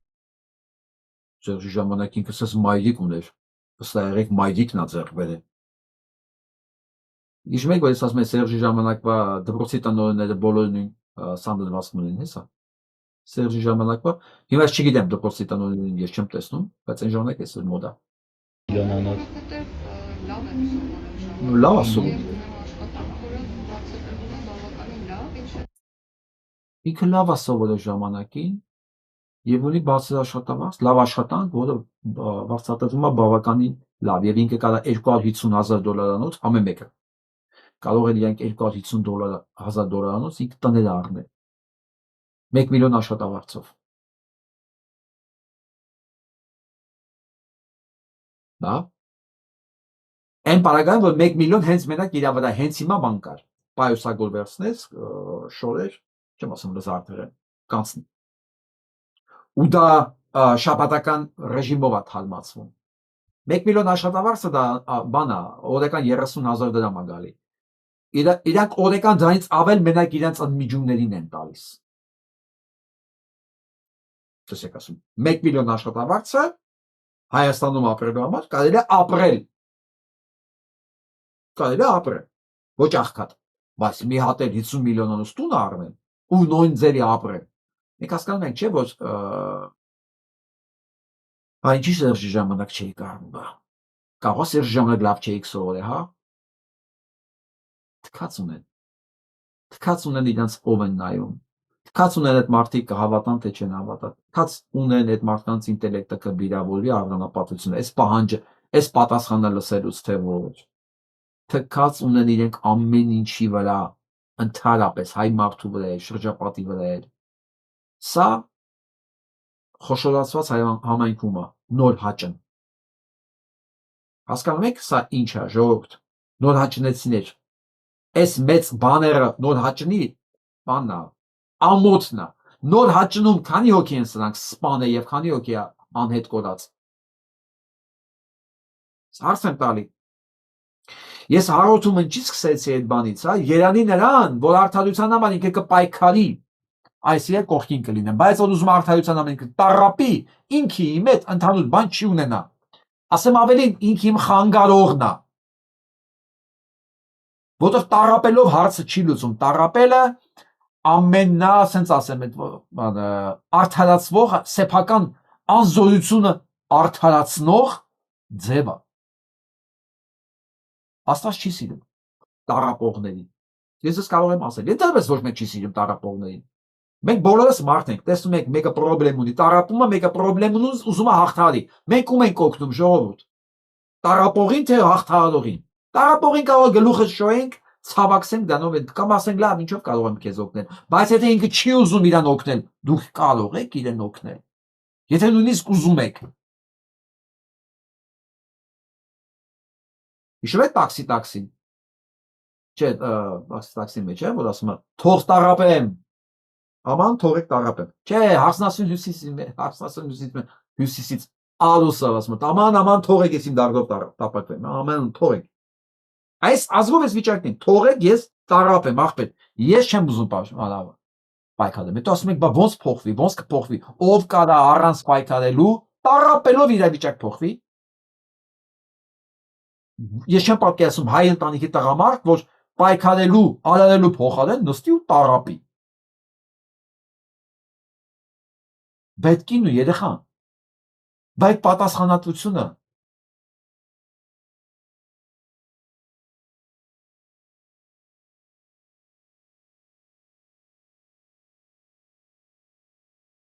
հայտարարություն Հայաստանի Հանրապետության տարածքում գործումը զինված խմբավորում, լրիվ ճիշտ է ասված հայ։ Ժողովուրդ ջան, տեսնում եք ես ինչքան մեսիջներ եմ ջնջում։ Ես հենց ամբողջ օրը մեսիջներ եմ ջնջում։ Մեկ վայրկյան մի էջ չեմ բացում, մեկ չեմ ջնջում, հենց բացում տեսնում էլի տասնյակ մեսիջներ է եկել։ Կներեք, որ ես չեմ կարողանում պատասխանեմ, կներեք, որ ես չեմ հասնում կարդեմ։ Ես նույնիսկ հաղորդումը ժամանակ եմ այդ ժամանակ ջնջելով զբաղված։ Հայտարարություն ԱԱԾ, նույնիսկ վերադառնանք թեմային, ԱԱԾ նկուղից։ Հայաստանի Հանրապետության տարածքում գործում է զինված բանդա, որը զբաղված է կիրակի օրերին եկեղեցիներ զավթելով, սրբազաններն են հայտարարում դրա մասին։ Արդեն պարզից էլ պարզ է, որ Հայաստանի Հանրապետության տարածքում գործում է զինված բազա, որ կոպտոտ են ոտնահարելով իրենց օրենքը, իրականացնում են իրենց սատանայական պաշտամունքները։ Այդ հանցավոր բանդան գլխավորում է վարչապետի պաշտոնը զբաղեցնողը։ Անհայտ դավանանքի տեր մի անձ, ով զինված մարդկանց ուղեկցությամբ բացահայտ եւ անթակույց լկտիությամբ թափանցում է իր իրավասության տակ չգտնվող եկեղեցու սակրատ հոգևոր տարածքներ գրեիքս հոգևոր էլի խախտելով կրոնական ազատության սահմաններն ու սեփականության իրավունքի անձեռնմխելիությունը։ Նողկալի է, որ սույն բանդայի նախարարներից, պատգամավորներից, զանազան արկածախնդիրներից բացի միացան նաև իրենց եռակի օծումը ոտնահարված եւ մերժված հոգեվորականները, որոնք իրենց սույն քայլերով արժանացել են Աստծո դատաստանին։ Երեք, եթե հիշում եք, երեք չառաջորներ կարծեմ, ծեծել էին երեք անհայտ մարդիկ Միրան Հակոբյանին, հանրապետական։ Այսօր պարզվեց ինչու են ծեծել, թե տեսմանների երկար գաղտնիք չի մնա։ Փաստորեն Միրան Հակոբյանը մի քանի օր առաջ գրել է, որ ԱԱԾ-ի պետը, որի մոսկուլ են ասում, ազգանունը էական չի։ Մարդուն եթե մոսկուլ են ասում, նշանակում է ինքը անուններ չունի։ Եվ դատախազի սիրային կապի մասին բաներ գրել։ Աննա Վարդապետյանին։ Ես այդտեղ ոչ թե սիրային կապի վրա զարմացա, ես երկու ֆակտորի վրա զարմացա, որ մոսկուլը կարա սիրի եւ Աննա Վարդապետյանի կարելի է սիրել։ Այ քեզ հրա։ Բեղոսկով։ Իհարկե, ինքը զգուշացում է ստացել, այդ բանը ջնջել էր, բայց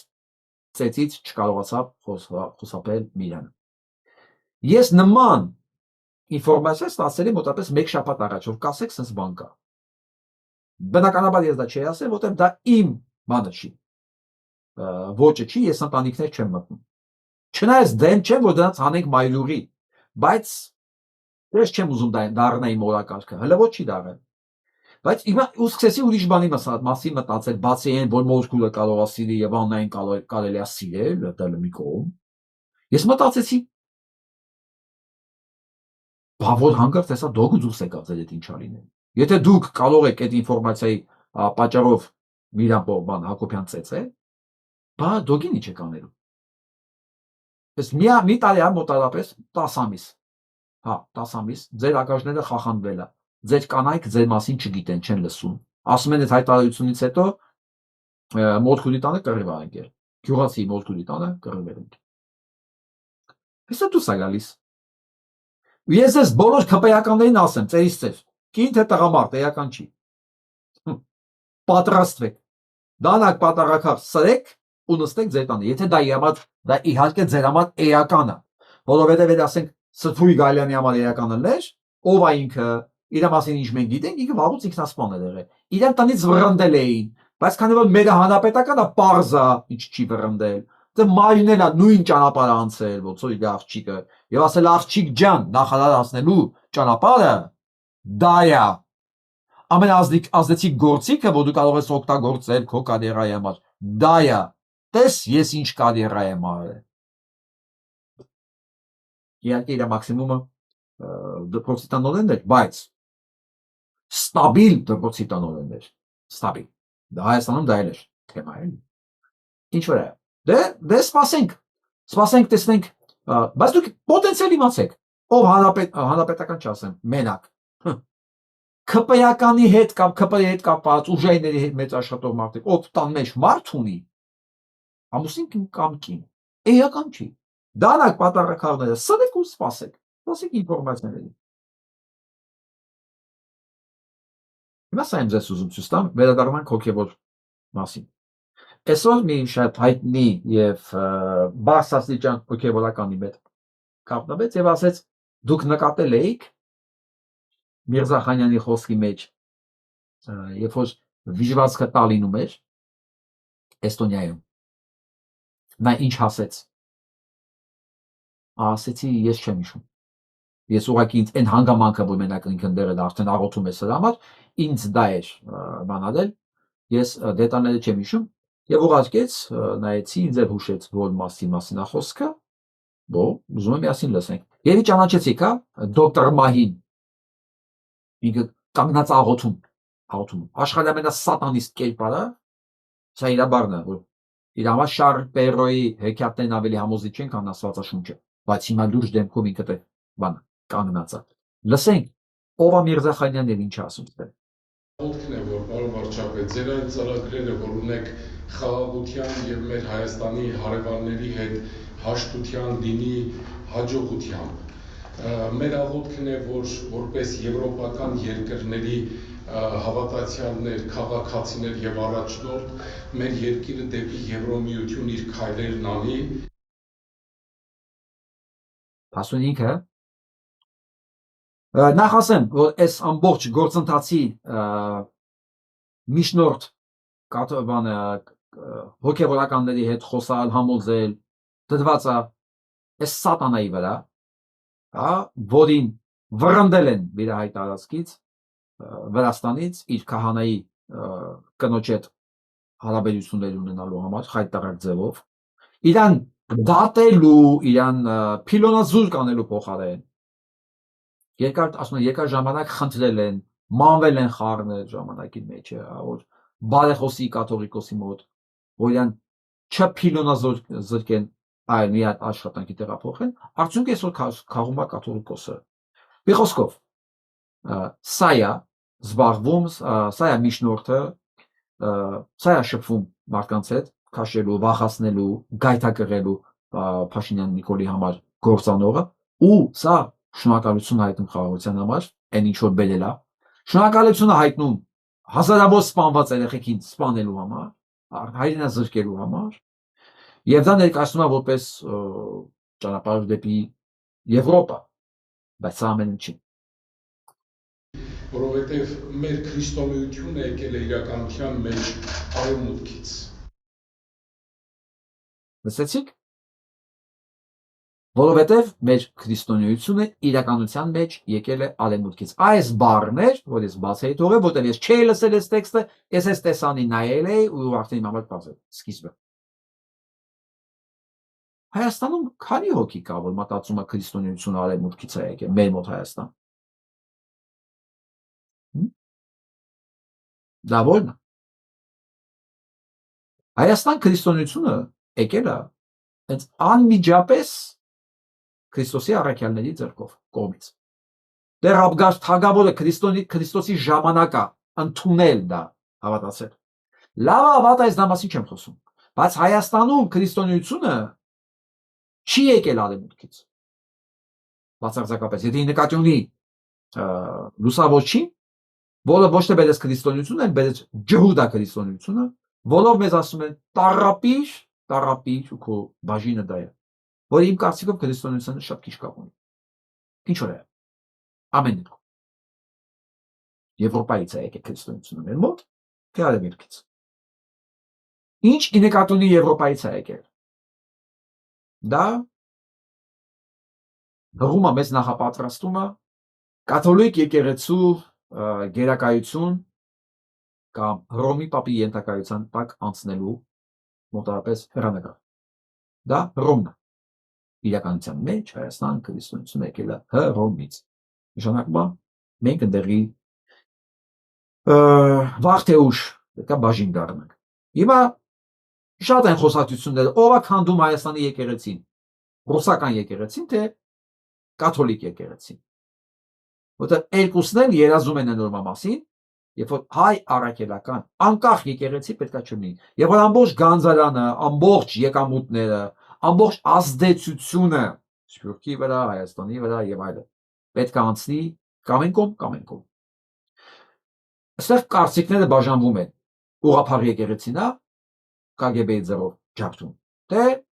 Հռոմի պապն է դաբրոն տվել, որովհետեւ ասում ես վերջին անգամ գնաց բան Հռոմի պապի հետ հանդիպեց եւ ստացավ ընդեղ էլ բան ստացավ, չէ, հաղորդություն ստացավ, դու կարող ես հանգիստ անել այն ինչ որ պետքա քո եկեղեցու։ Ես չեմ կարող ասել, ես չեմ ուզում այդտեղ մտնել նույնիսկ։ Բայց ոսրանք ոտքից գլուխ կերց դավաճան սրիկային կողքի կանգնածից սկսած այդ օլիգարխից սկսած ես դեմքը հաուզում եմ հիշեմ որտեղից է չեմ կարողանում հիշեմ ապելեսին Դրթա թագավորը Սուրբ Գրիգոր Լուսավորիչը եւ համոզված եմ որ այն քաղաքակրթությունը որ տեսնում ենք այստեղ մեր երկրի ապագան այս քրիստոնեական գեղեցիկ միջավայրում է Դե վատա սովորել պատմությունը վատա քաղաքակրթությունը Եվրոպայից չեն բերել Հայաստան դավաճան սավանի բաժին Հայաստանն է քաղաքակրթություն ուղղակի նաև Եվրոպա բայց դե Փաշինյան Նիկոլին գովալ պետք է որ տղան հենա մեզ տանում է դեպի քաղաքակրթություն իսկ հիմա իրենց վարած քաղաքակրթության քաղաքականության մասին եմ ուզում ձեզ մի քիչ տեղեկացնել Այս համար խիստ մտահոգիչ է այն, որ Հայաստանի վարչապետը պահանջում է հայ ազգի ամենահզոր հաստատության եկեղեցու առաջնորդի հրաժարականը։ Եկեղեցին ավելի ուժեղ է, քան ցանկացած քաղաքական կուսակցություն։ Քանի տարեկան է երրորդ հանրապետությունը։ Կարծում եմ, այնքան էլ մեծ չէ տարիքով։ Իսկ եկեղեցին եղել է դարերի վեր, ծառայելով հայ ժողովրդին, քարոզելով ավետարանը եւ կատարելով այլ գործառույթներ, հայությանը հնարավորություն տալով Ես ուրիշ բաներ կասեմ Քանի հոգի է ապրում Հայաստանի Հանրապետությունում եւ քանի հոգի է հայ առաքելական եկեղեցու հետևորդ եւ աջակցում նաեւ գոյատևելու տարբեր տեսակի հալածանքների եւ ճնշումների պայմաններում եւ այսօր քաղաքական պահանջ կա որ կաթողիկոսը հրաժարական տա եւ ոչ միայն պահանջ կա այլև հարկադրական միջոցառումների լայն շրջանակ է կիրառվում հոգեվոր իշխանության փոփոխություն պարտադրելու համար այդ թվում arczepiskoposների եպիսկոպոսների բարերար եւ եկեղեցու նվիրատու Սամվել Կարապետյանի կալանքը նաեւ այլ անձինք են բերմանի ենթարկվում հարցաքննության համար քրեական գործեր են հարուցվում եւ մարդկանց հետապնդումները Հայաստանում գնալով շատանում են սա շատ մտահոգիչ է մեզ համար Սա նաև միացնեմ, որ Հայաստանի Transparency International կազմակերպությունը, հակակոռուպցիոն, ասենք ասեմ, կազմակերպությունը մի մեծ հոդված է գրել, տվերով ինչ է կատարվում Հայաստանում։ Ես ուղղակի մանրամասն տեղեկացնեմ, որ ըստ ուսումնասիրությունից Հայաստանում չի բարելավել վիճակը։ Ուրախ են, որ ավելի չի վատացել վիճակը, բայց գիտեք ինչի հետ համատած։ Նախկինի հետ համատած։ Որ չկա կոռուպցիայի դեմ պայքար, որ նույն հաշվեհարդարն են տեսնում քաղաքական հակառակորդների հետ, եկեղեցու հետ։ Այսինքն Սերժ Սարգսյանի ռեժիմի ու Նիկոլ Փաշինյանի ռեժիմի մեջ տարբերություն չկա, իրանք փոինտներով, աչոկներով։ Նույնքան են հավաքել 47-րդն է տարածքում։ Ոչ մի աբելություն, ոչ մի առաջընթաց, ոչ մի պայքար չկա։ 18 թվականի հեղափոխություն կոչվածը fake, ինքնից fake էլ մնաց, որտեղ ոչ մի համակարգային փոփոխություն չեղավ։ Ոնց քաղաքական հակառակորդները լցվում էին բանտերը, այդպես էլ լցվում է։ Ոնց ազատ խոսքը, ես էլ մի բան պետք է ասեմ։ Նույնիսկ Սերժ Սարգսյանի ժամանակ ազատ խոսքը ավելի շատ էր, քան հիմա։ Ու ամենակարևորը, Սերժ Սարգսյանի ժամանակ եկեղեցու վրա հարձակում չկար։ Սա նրանց համար ամեն դեպքում, որոնք կարող է հանկարծ մտածեն, որ նախ գնահատական չկա մեկ, սրանց քաղաքական տեսակ արդեն երկու գնահատական ունեն։ Երկրորդը սան կարող ավելի լավն է, քան Սերժ Սարգսյանը։ Բացարձակապես նույն տեղն են, նույն ամեն ինչ սրանց մոտ։ Սա իմ խոսքերը չի։ Միջազգային հակակոռուպցիոն կոմիտեի արձագանքն է սա, արձանագրությունը։ Եվ այսպես գիտեք ինչի, որովհետև հակակոռուպցիոն դատարանը 24-ին մերժել է Նավասար Կճոյանի դեմ Ապոլինի ծագման գույքի բռնագազման հարցը։ Դեռ 24 թվականին։ Դեռ սա դուք չեք պայքարում կոռուպցիայի դեմ։ Բացեն 24 թվականին հայց է եղել։ Այս մարդը հանցագործ է եղել դեռ Սերժի ժամանակվանից։ Իրավարական գործ կար, դες դիմում կար, փողի լվացման, թալանի 24 թվականին էլ եղել գործը, ու այսօր ինքը Փաշինյան Նիկոլի հետ եկեղեցին է ուզում մաքրի։ Բայց իրանք չեն մոռանում, դες բանը հանցագործության փաստերը կա, դիմումները կա, սա չեն անում, բայց գնացել են խուզարկել Արշակ եպիսկոպոսի հարազատների տները։ Գիտեք ինչի որտեղ ասում է մարդը անիծվի են, որ կուրանա ցեղասպանությունը, անիծվի են, որ կուրանա Հայաստանը եւ այլն եւ այլն։ Հանցագործը կարճվում է գործերը, հանցագործի նկատմամբ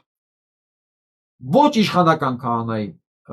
նստում է եւ տներում իրանց բարեկամների տներում սկսում են խուզարկություններ։ Ես ուղղակի մի բան եմ ուզում ասել։ Նրանք ովքեր նորմալ են համանում սա։ Իրանց լավ է երկիրը, իրանց ավելին չի հասել, ազնիվ խոսքու ես իրանց համար ոչ մի բան չունեմ անելու, ես պարտավորվածություն չունեմ, չեմ զգում իրանց համար ինչ-որ մի բան անելու։ Ասում երանի մի հնարքով այս կարգի մտածող մարդկանց մենք կարողանայինք առանձնացնել մի կղզի վրա ու հերվից նայել իրանք ոնց են վերանում ուղղակի։ Վերանում, գիտեք ինչից կվերանային։ Պատկերացեք ամբողջ միջավայրը իրանց սենց են, դե թալանում են ճիշտ են անում։ Դե դու մեղավոր չես, բայց քեզ դատում են ճիշտ են անում։ Դե դու հանցագործ ես, բայց քեզ չեն դատում ճիշտ են անում։ Այդ հասարակությունը մեկ տարվա մեջ սպանեին բոլոր իրար։ Ասին, եթե կարելի է թալանել, սպանել եւ չդատվել, ինչու մենք չանենք նույն բանը։ Ասեն մեկ տարվա մեջ իրանք որպես հասարակություն կվերանային ուղղակի։ Մեր հասարակությունը այս ամեն ինչով հանդերձ դիմանում է մենակ նրա շնորհիվ, որ դրանց զուգահեռ կա մի մաս, մի զանգված, որ չի ընդունում եւ իր վրա է կրում ամբողջ բանը, բեռը, արդարության, հարկերի մուծման, չգիտեմ, ամեն ինչը իր վրա է կրում։ Եթե շերտին հանես, ինք իրանով կծաղկի միանգամից, դնես մի կողմի վրա, այդ արդարության համար ոչ թե տարապող, այլ կռվող մարդկանց դնես մի երկրի վրա, մի տարածքի վրա, իրենք կշենացնեն միանգամից ու համակարգը բանը կլինի արդար, որտեղ ոչ մեկ հատված չի խանգարելու, խաթարելու, որտեղ բոլորը հասկանում են։ Եթե ուզում ես քո երեխեն ապահով ապրի, դու պետք է այդպես ապրես։ Հա, դու պիտի հատված լինես պաշտպանել նաև ուրիշների իրավունքը։ Բայց նրանց մոտ իրանք իրավունք են փնտրում խախտելու։ Հասկանում եք, իրանց մոտ այս երկու հասարակությունները միանգամից, մեկը միանգամից կկործանվի, մեկը միանգամից կծաղկի։ Դրա համար եմ ասում, այս ամեն ինչը նորմալ համադրողների համար չարժի կռիվ տալ, եւ սրանք իրավունք չունեն երկիր ունենալու։ Ուղղակի ափսոսա երկիրս, ափսոս։ Ես սրանցից մեկին եմ ուզում ցույց տալ հրեշին, Լևոնի հրեշին, Լևոն Տեր-Պետրոսյանի գանձարանից Նիկոլին փոխանցած հրեշներից մեկն է։ որ մի փուլ մշակույթներ դա մեջ, ամբողջ մշակույթը, հա, որի համար ասենք սելֆի փառատոն կարելի անել, սելֆի։ Դա մշակույթ է։ Անելիք չկա, արեք սելֆի փառատոն անեք։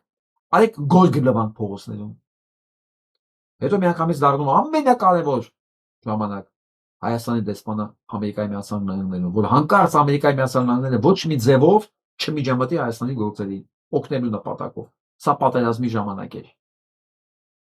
Հանկարծ ոչ մի հայկական օրակարգ Արցախը փրկելու համար չմտնի եւ ոչ մեկ չկարողանա PR-վի,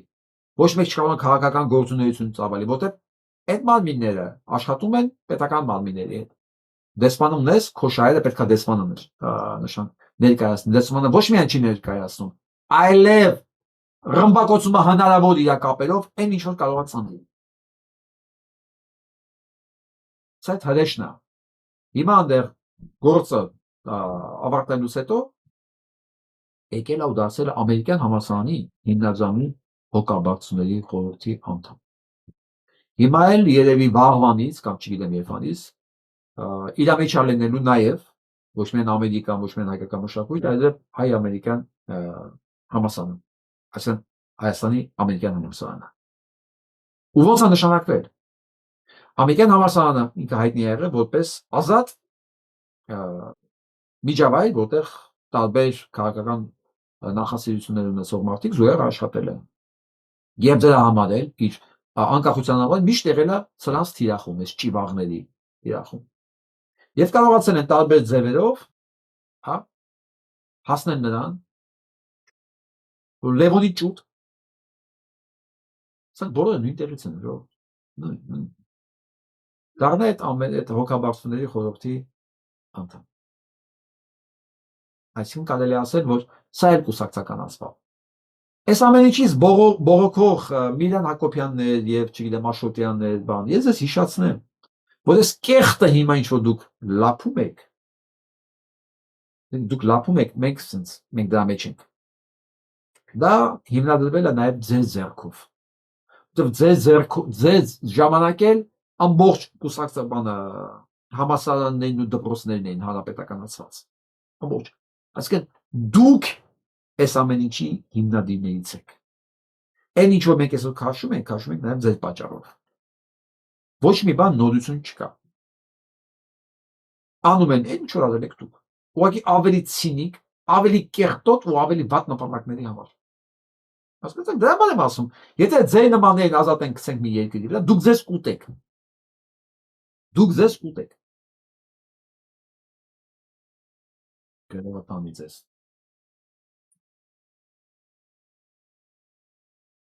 Զումացանեք։ Սա գիտեք ինչ ցուցակա։ Հայաստանի չբնակեցված գյուղերի ցանկն է։ Ես նայում եմ 33 գյուղ չբնակեցված է։ Արագածոտն, Արարատ, Գեղարքունիք, Լորի, Շիրակ, Սյունիք, ամենաշատը Սյունիքում, Վայոց ձոր ու Տավուշ։ Ամենաշատը Սյունիքի գյուղերն են չբնակեցված։ Երկրորդը գալիս է Վայոց ձոր, սահմանամերձ արավ է։ Հա։ Դե մնաց արդեն Տավուշ, Լորի, Արարատ, Արագածոտը։ 33 գյուղ Հայաստանում չբնակեցված է։ Ու այս կառավարությունը խոսում է ինչ-որ տնտեսական հաջողությունների մասին եւ ընդհանրապես հաջողությունների մասին է խոսում։ Հիմա երևի կասեն մարդիկ դե որ մի օրվա մեջ չէին կարող այս գյուղերը դատարկել։ Իհարկե մի օրվա մեջ այս գյուղերը չէին կարող դատարկել, բայց 7 տարին հերիք էր որ բնակեցվել այս գյուղերը։ Մանավանդ երբ որ Արցախից այսքան փախստական ընդունեցին, այսինքն չընդունեցին այդ մարդիկ ստիպված եկան։ Գիտեք ինչ ես գյուղերը էնել Սյունիքի չեն բնակեցել։ Ոթանցն է։ Թե չէ մարդկանց տայեք այդ տները թող ապրեին, ու ստեղծեիք պայմաններ, այնտեղ ապրեին։ Սյունիքը պետք է տան դրա մոտ չեն ան։ 33 գյուղ։ Եթե ամեն գյուղում համայնք ստեղծվեր մի 20-30 հազարանոց, պատկերացնում եք ինչ հզորություն, ինչ ձև կզարգաներ այդ համայնքները։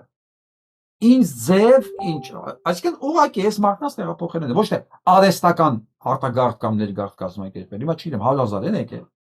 120,000, 30 գյուրի մեջ բաժանես ամեն գյուրին 4,000 բնակիչ ունեցող գյուղը արդեն կարգին գյուղ է։ Եվ մենք ունենայինք հավասար բալանսավորված միջավայր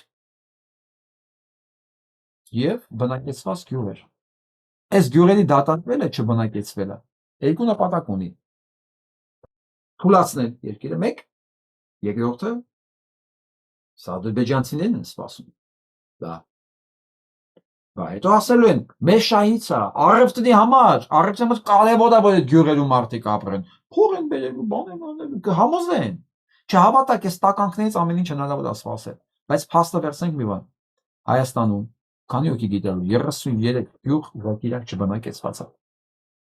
Եթե մեկն էլ ասի հանկարծ 7 տարին քիչ է բնակեցնելու համար, ես մի թիվ կարող եմ ասել։ 33 թվականին, երբ որ նացիստներն եկան իշխանության,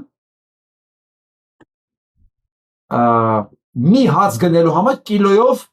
փող էին տանում։ Կիլո, այսինքն մարկ այնքան արժեն զրկված էր Deutsche Mark-ը, որ կիլոյով էին տանում այդ։ Փողն էին վարում տականալու համար, որովհետև ավելի էժան էր, քան ցախարները։ 5 տարի հետո 33-ից 38 թիվ Լոնդոնը ամբողջ Եվրոպան խնդրեց Սուդետսկի մարզը հանձնեց Գերմանիային, որպեսզի պատերազմ չլինի։ Այսինքն այդ սոված, քայքայված 30% ավել, 35% գործազրկություն ունեցող Գերմանիան 5 տարի հետո ինքը ուզեց, ասեց տվեցին։ Ու դա համարեց Չեմբերլենը մեծագույն հաղթանակ, այդ թուղթն էլ վերցրեց գնաց Լոնդոն ցույց տվեց, որ հաղթանակ եմ բերել ձեզ։ Չերչիլն էլ ասեց այն կլիցինը, որ խայտարակության եւ պատերազմի մեջ ընտրում է խայտարակությունը, ստանում է եւ խայտարակություն եւ պատերազմ։ Այդ կլիցինը Չեմբերլենն է եւ Չեմբերլանը նմաններն են, ովքեր հույսները դնում են թղթի վրա եւ զիջելով մտածում են իրենք խաղաղություն են ապահովել։ Սա ինչ կարելի է անել 5 տարվա մեջ։ Ընդհանրապես։ Ես չեմ ասում Հայաստանը դառնար տարածաշրջանում են գելու գազանը, որ ինչ ուզեց ասես տային, հա։ Չէ, բայց կարող էին հանգիստ 7 տարվա մեջ այդ գյուղերը բնակեցվել առնվազն։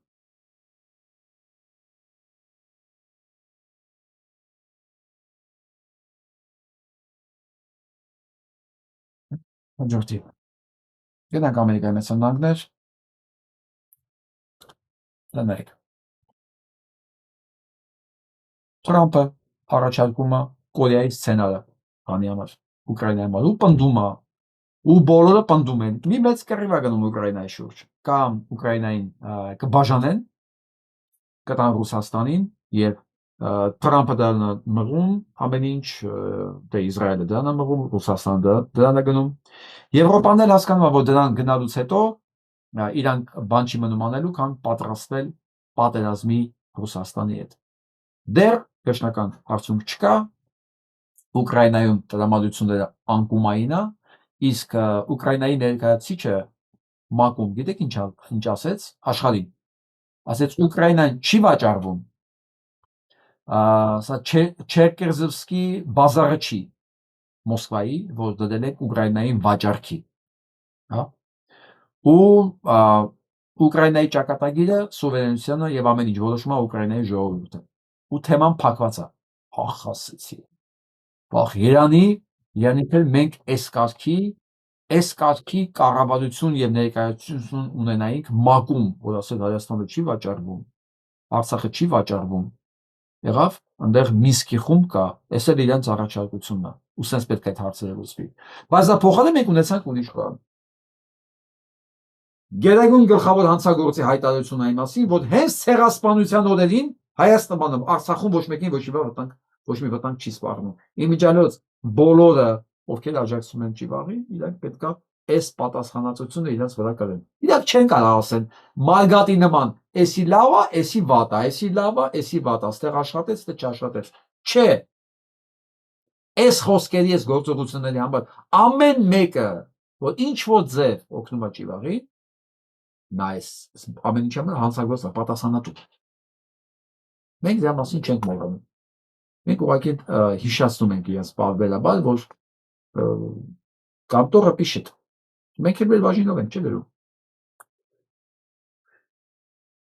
Դե Իսրայելն էլ Լիբանանում է ռմբակոծել, պատկերացնում եք, պատրոլ է ռմբակոծել մի ամբողջ քարավան։ Իսրայելը Լիբանանի տարածքում մի ամբողջ քարավան է ռմբակոծել պատրոլի։ Հիմնավորելով, որ իր համար կասկածելի էր։ Ինքը մտել է ուրիշ երկրի տարածք, ռմբակոծում է տեղի ուժերին, ասում է համար կասկածելի է։ Ու հալած յուրի նման ասում է։ Ոչ մեկ ոչի պահանջ չունի իր նկատմամբ, բացի իհարկե աշխարհի ցիվիլ մասից։ Սա էլ Իսլանդիան է այսօր հրաժարվել մասնակցելու Եվրո տեսիլին, եթե այդ հանկարծ այդտեղ թույլ տվեց մասնակցել Իսրայելին։ Ինքը դուրս է գալիս։ Իսկ աշխարհի մի ցիվիլ մաս կա, որ մերժում է այս ամեն ինչը։ Մերժում է սրանց։ Ինչքան դերեքստր է գալի։ Նայեք։ Այս պաղեստինցի կինը նայում է իր զեյթունի ծառերը ոնց են ավիրում, նայեք։ Զեյթունի ծառերն ասանք։ Բանը Իսրայելը մտել է Պաղեստին տարածք, ավիրում է ամեն ինչ, ինչ որ կարելի է ավիրել։ Ծառերը զեյթունի։ Ոչ միայն այս մարդկանց տաներն ասես քանդում ավիրում, իրանց է սպանում է, նույնիսկ ծառերն ալ մատախիլ անում, որ իրանցից ոչ մի բան դեռ չմնա։ Կապվածություն չլինի այդ տարածքի հետ։ Սա ուղիղ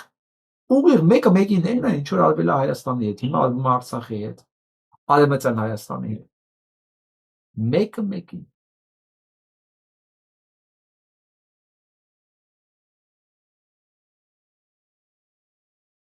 Սա էլ Իրանն է։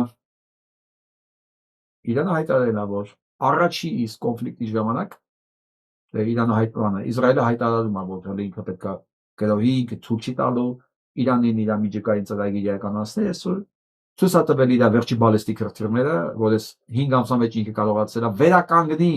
եւ զարգացնի եւ ասել է առաջին օրը 2000 բալիստիկ հրթիռ կգա Կիշնի գլխի։ Դե փորձի մի հատ կրակեսի մոտությամբ։ Համարտ, սենց հարևան ունենա։ Ու սրանց դեմ այսքան ծնկած են։ Ու մեր շահերը այսքան համընկնելու պարագայում այս թուրքերի դեմ այսքան ծնկած լինի։ Ախր գիտեք իսկ բանը իրանցին ինչով է տարբերվում մեզանից։ Շատ հարցերով։ Մի բան կարևորի համար, ինքը չի ներում իր թշնամուն։ Թուրքը իր համար, օսմանցին,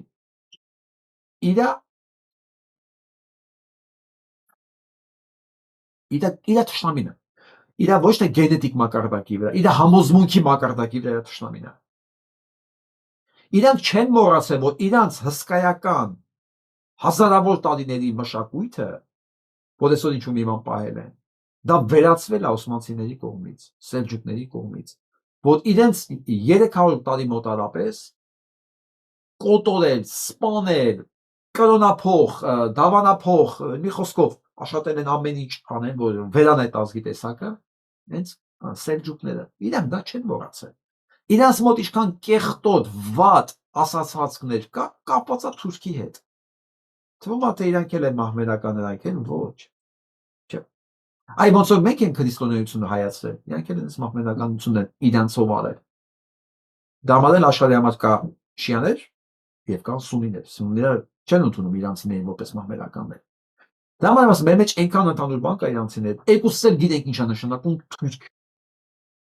Հա։ Իրանք բայց դա չեն մոռացել։ Մեր մոտ քարոզ է գնում, որ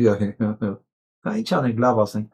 Հա ինչ անենք։ Հա ինչ անենք։ Մի բան է եղել է էլի։ Հալա մի բան էլ եղավ էլի, հա ինչ անենք։ Փող լինի մեջ, փող։ Ուղղակի մեր մոտ հայերից մեջ մարդիկ կան, որ իրանցիներին հետ կամարանքով են նայում վերևից։ Տրամպը սուրելի խորհրդակցությունը կանչել շտաբ Ուկրաինայի հարցը լուծելու համար, որովհետև Ռուսաստանը դրել ասել է պիտի անես, սա էլ վզով է, սա պիտի անի։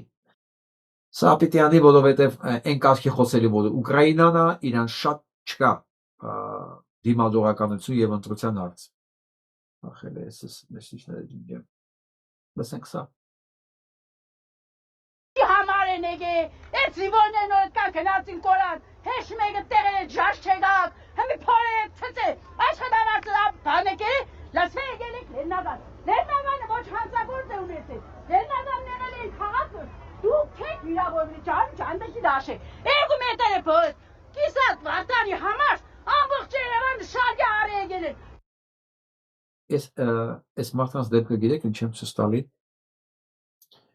Երեք մի գերոջետ է խոսում Երևանից, ասեց վաղ, ասեց դու հիշում ես, որ մենք ոստիկանները շփվում էինք ցույցերի ժամանակ, նստած ցույցերի ժամանակ, նույնիսկ կոնֆլիկտերի ժամանակ, ասենք որ շփվել ոչ թե խոսալ։ Կոնֆլիկտ էր նույնիսկ բերման ենթարկելը։ Ասում է այն ժամանակվա հետ համեմատած հիմա ասում է քեզ կթվա դիմացը թուրք է։ Այն ժամանակ էլի իրանց արած կեղտոտությունն անում էին, բայց մի տեսակ ոնց որ բանը քաշվելով էին անում։ Ասում է հիմա դու դրանց հայացք որտենաս ինչ հաճույքով են դա անում, ինչ ագրեսիա կա մեջները։ Ասես դու ուղղակի կզարմանաս, որ դա հնարավոր է։ Ես հավատում եմ, որովհետև ասողը փորձառու է, մարտական ընկեր, ին կռիվ տվող։ Ուղղակի ուզում հասկանամ, սա դες որտեղից առաջացավ։ Հիմա դիմաց ընտրություններ է։ Ես կուզեմ այս տեսանյութը իրանք բոլորը նայեն, իրանք տանեցիները նայեն, երեխեքը, բարեկամները, հարևանները, ասեմ, տղեկ ջան, ես ինչ եք անում։ Լավ, ասենք դուք կարող եք կնոջը ուտել, ջարդել, փշրել, տանել։ Բայց այս կինը եկել է ձեզ փրկելու։ Ձեզ եկել է յաթաղանից փրկելու։ Ձեզ չեք հասկանում, ինչ եք անում։ Ով է տեսել, երեխեն փրկի, խնդրի հորը, ասի, հայրի, ինձ մի տար թուրքի բաժին անելու։ Քո այսօրվա հացի, քո այսօրվա պադավատի կամ իմ այսօրվա iPhone-ի համար ինձ մի հանձնի հարճ որպես մի սպանի իմ ապագան եւ կյանքը։ Սես բան ո՞նց է հնարավոր։ Ոնց այս ամեն ինչը sense ոնց եղավ։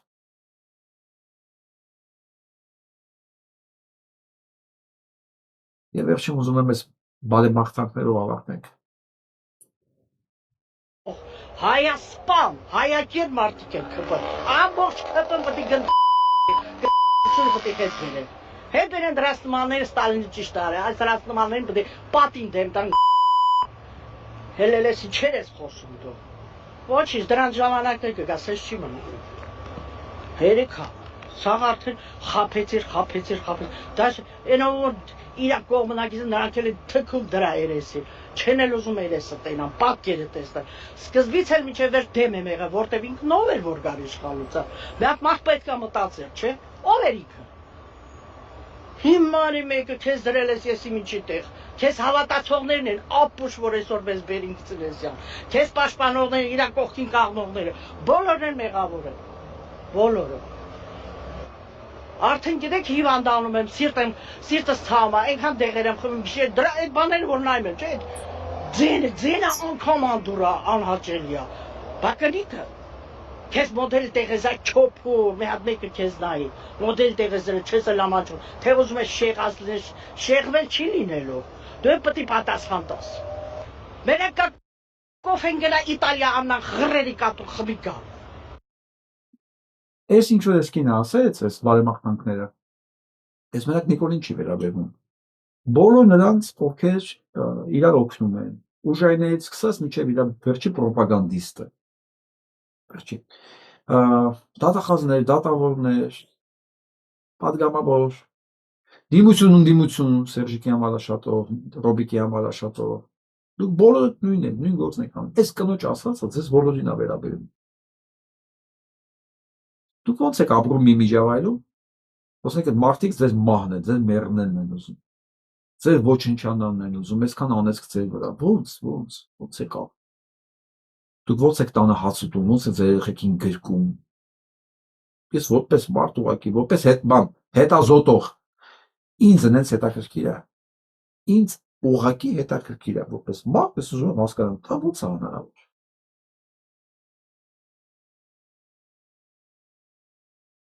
Իսկ ես ամեն ինչ անհետևանք չի անցնել, որովհետև ուղղակի ես հարթում ես սկզբից ոնց սկսեցի, որովհետև բնությունը տենց է ստեղծված, անպայման ամեն ինչ ունենում է հետևանքներ, եւ Այն ինչ որ բնական կառուցվածքից դուրս է, ինքը դատապարտված է, ոչինչ ասում։ Դուք ձեր գործողություններով, ձեր տրամաբանությունով, ձեր ապրելակերպով դուրս եք տրամաբանությունից եւ բարոյական տրամաբանությունից։ Հետևաբար դուք եք դատապարտված եք, ոչինչ ասում։ Ուղղակի իմ դարբեն է, որ երկինն էլ ձեր հետ չոչնչանա։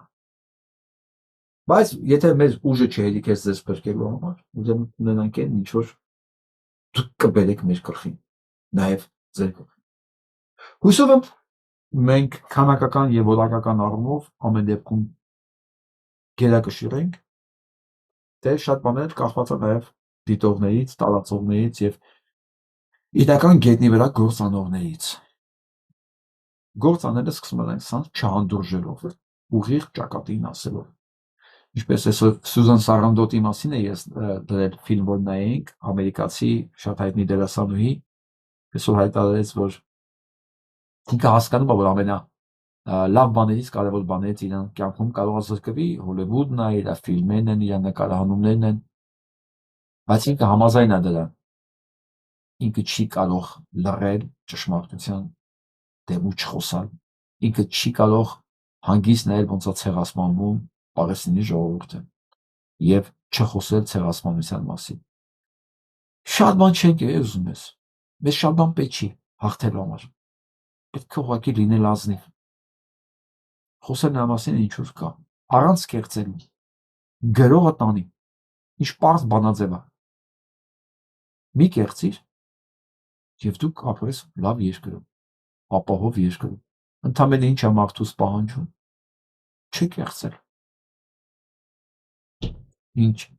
պարզ եւ ինչ բարդ իրականացնելու համար բանաձև։ Բայց սա է։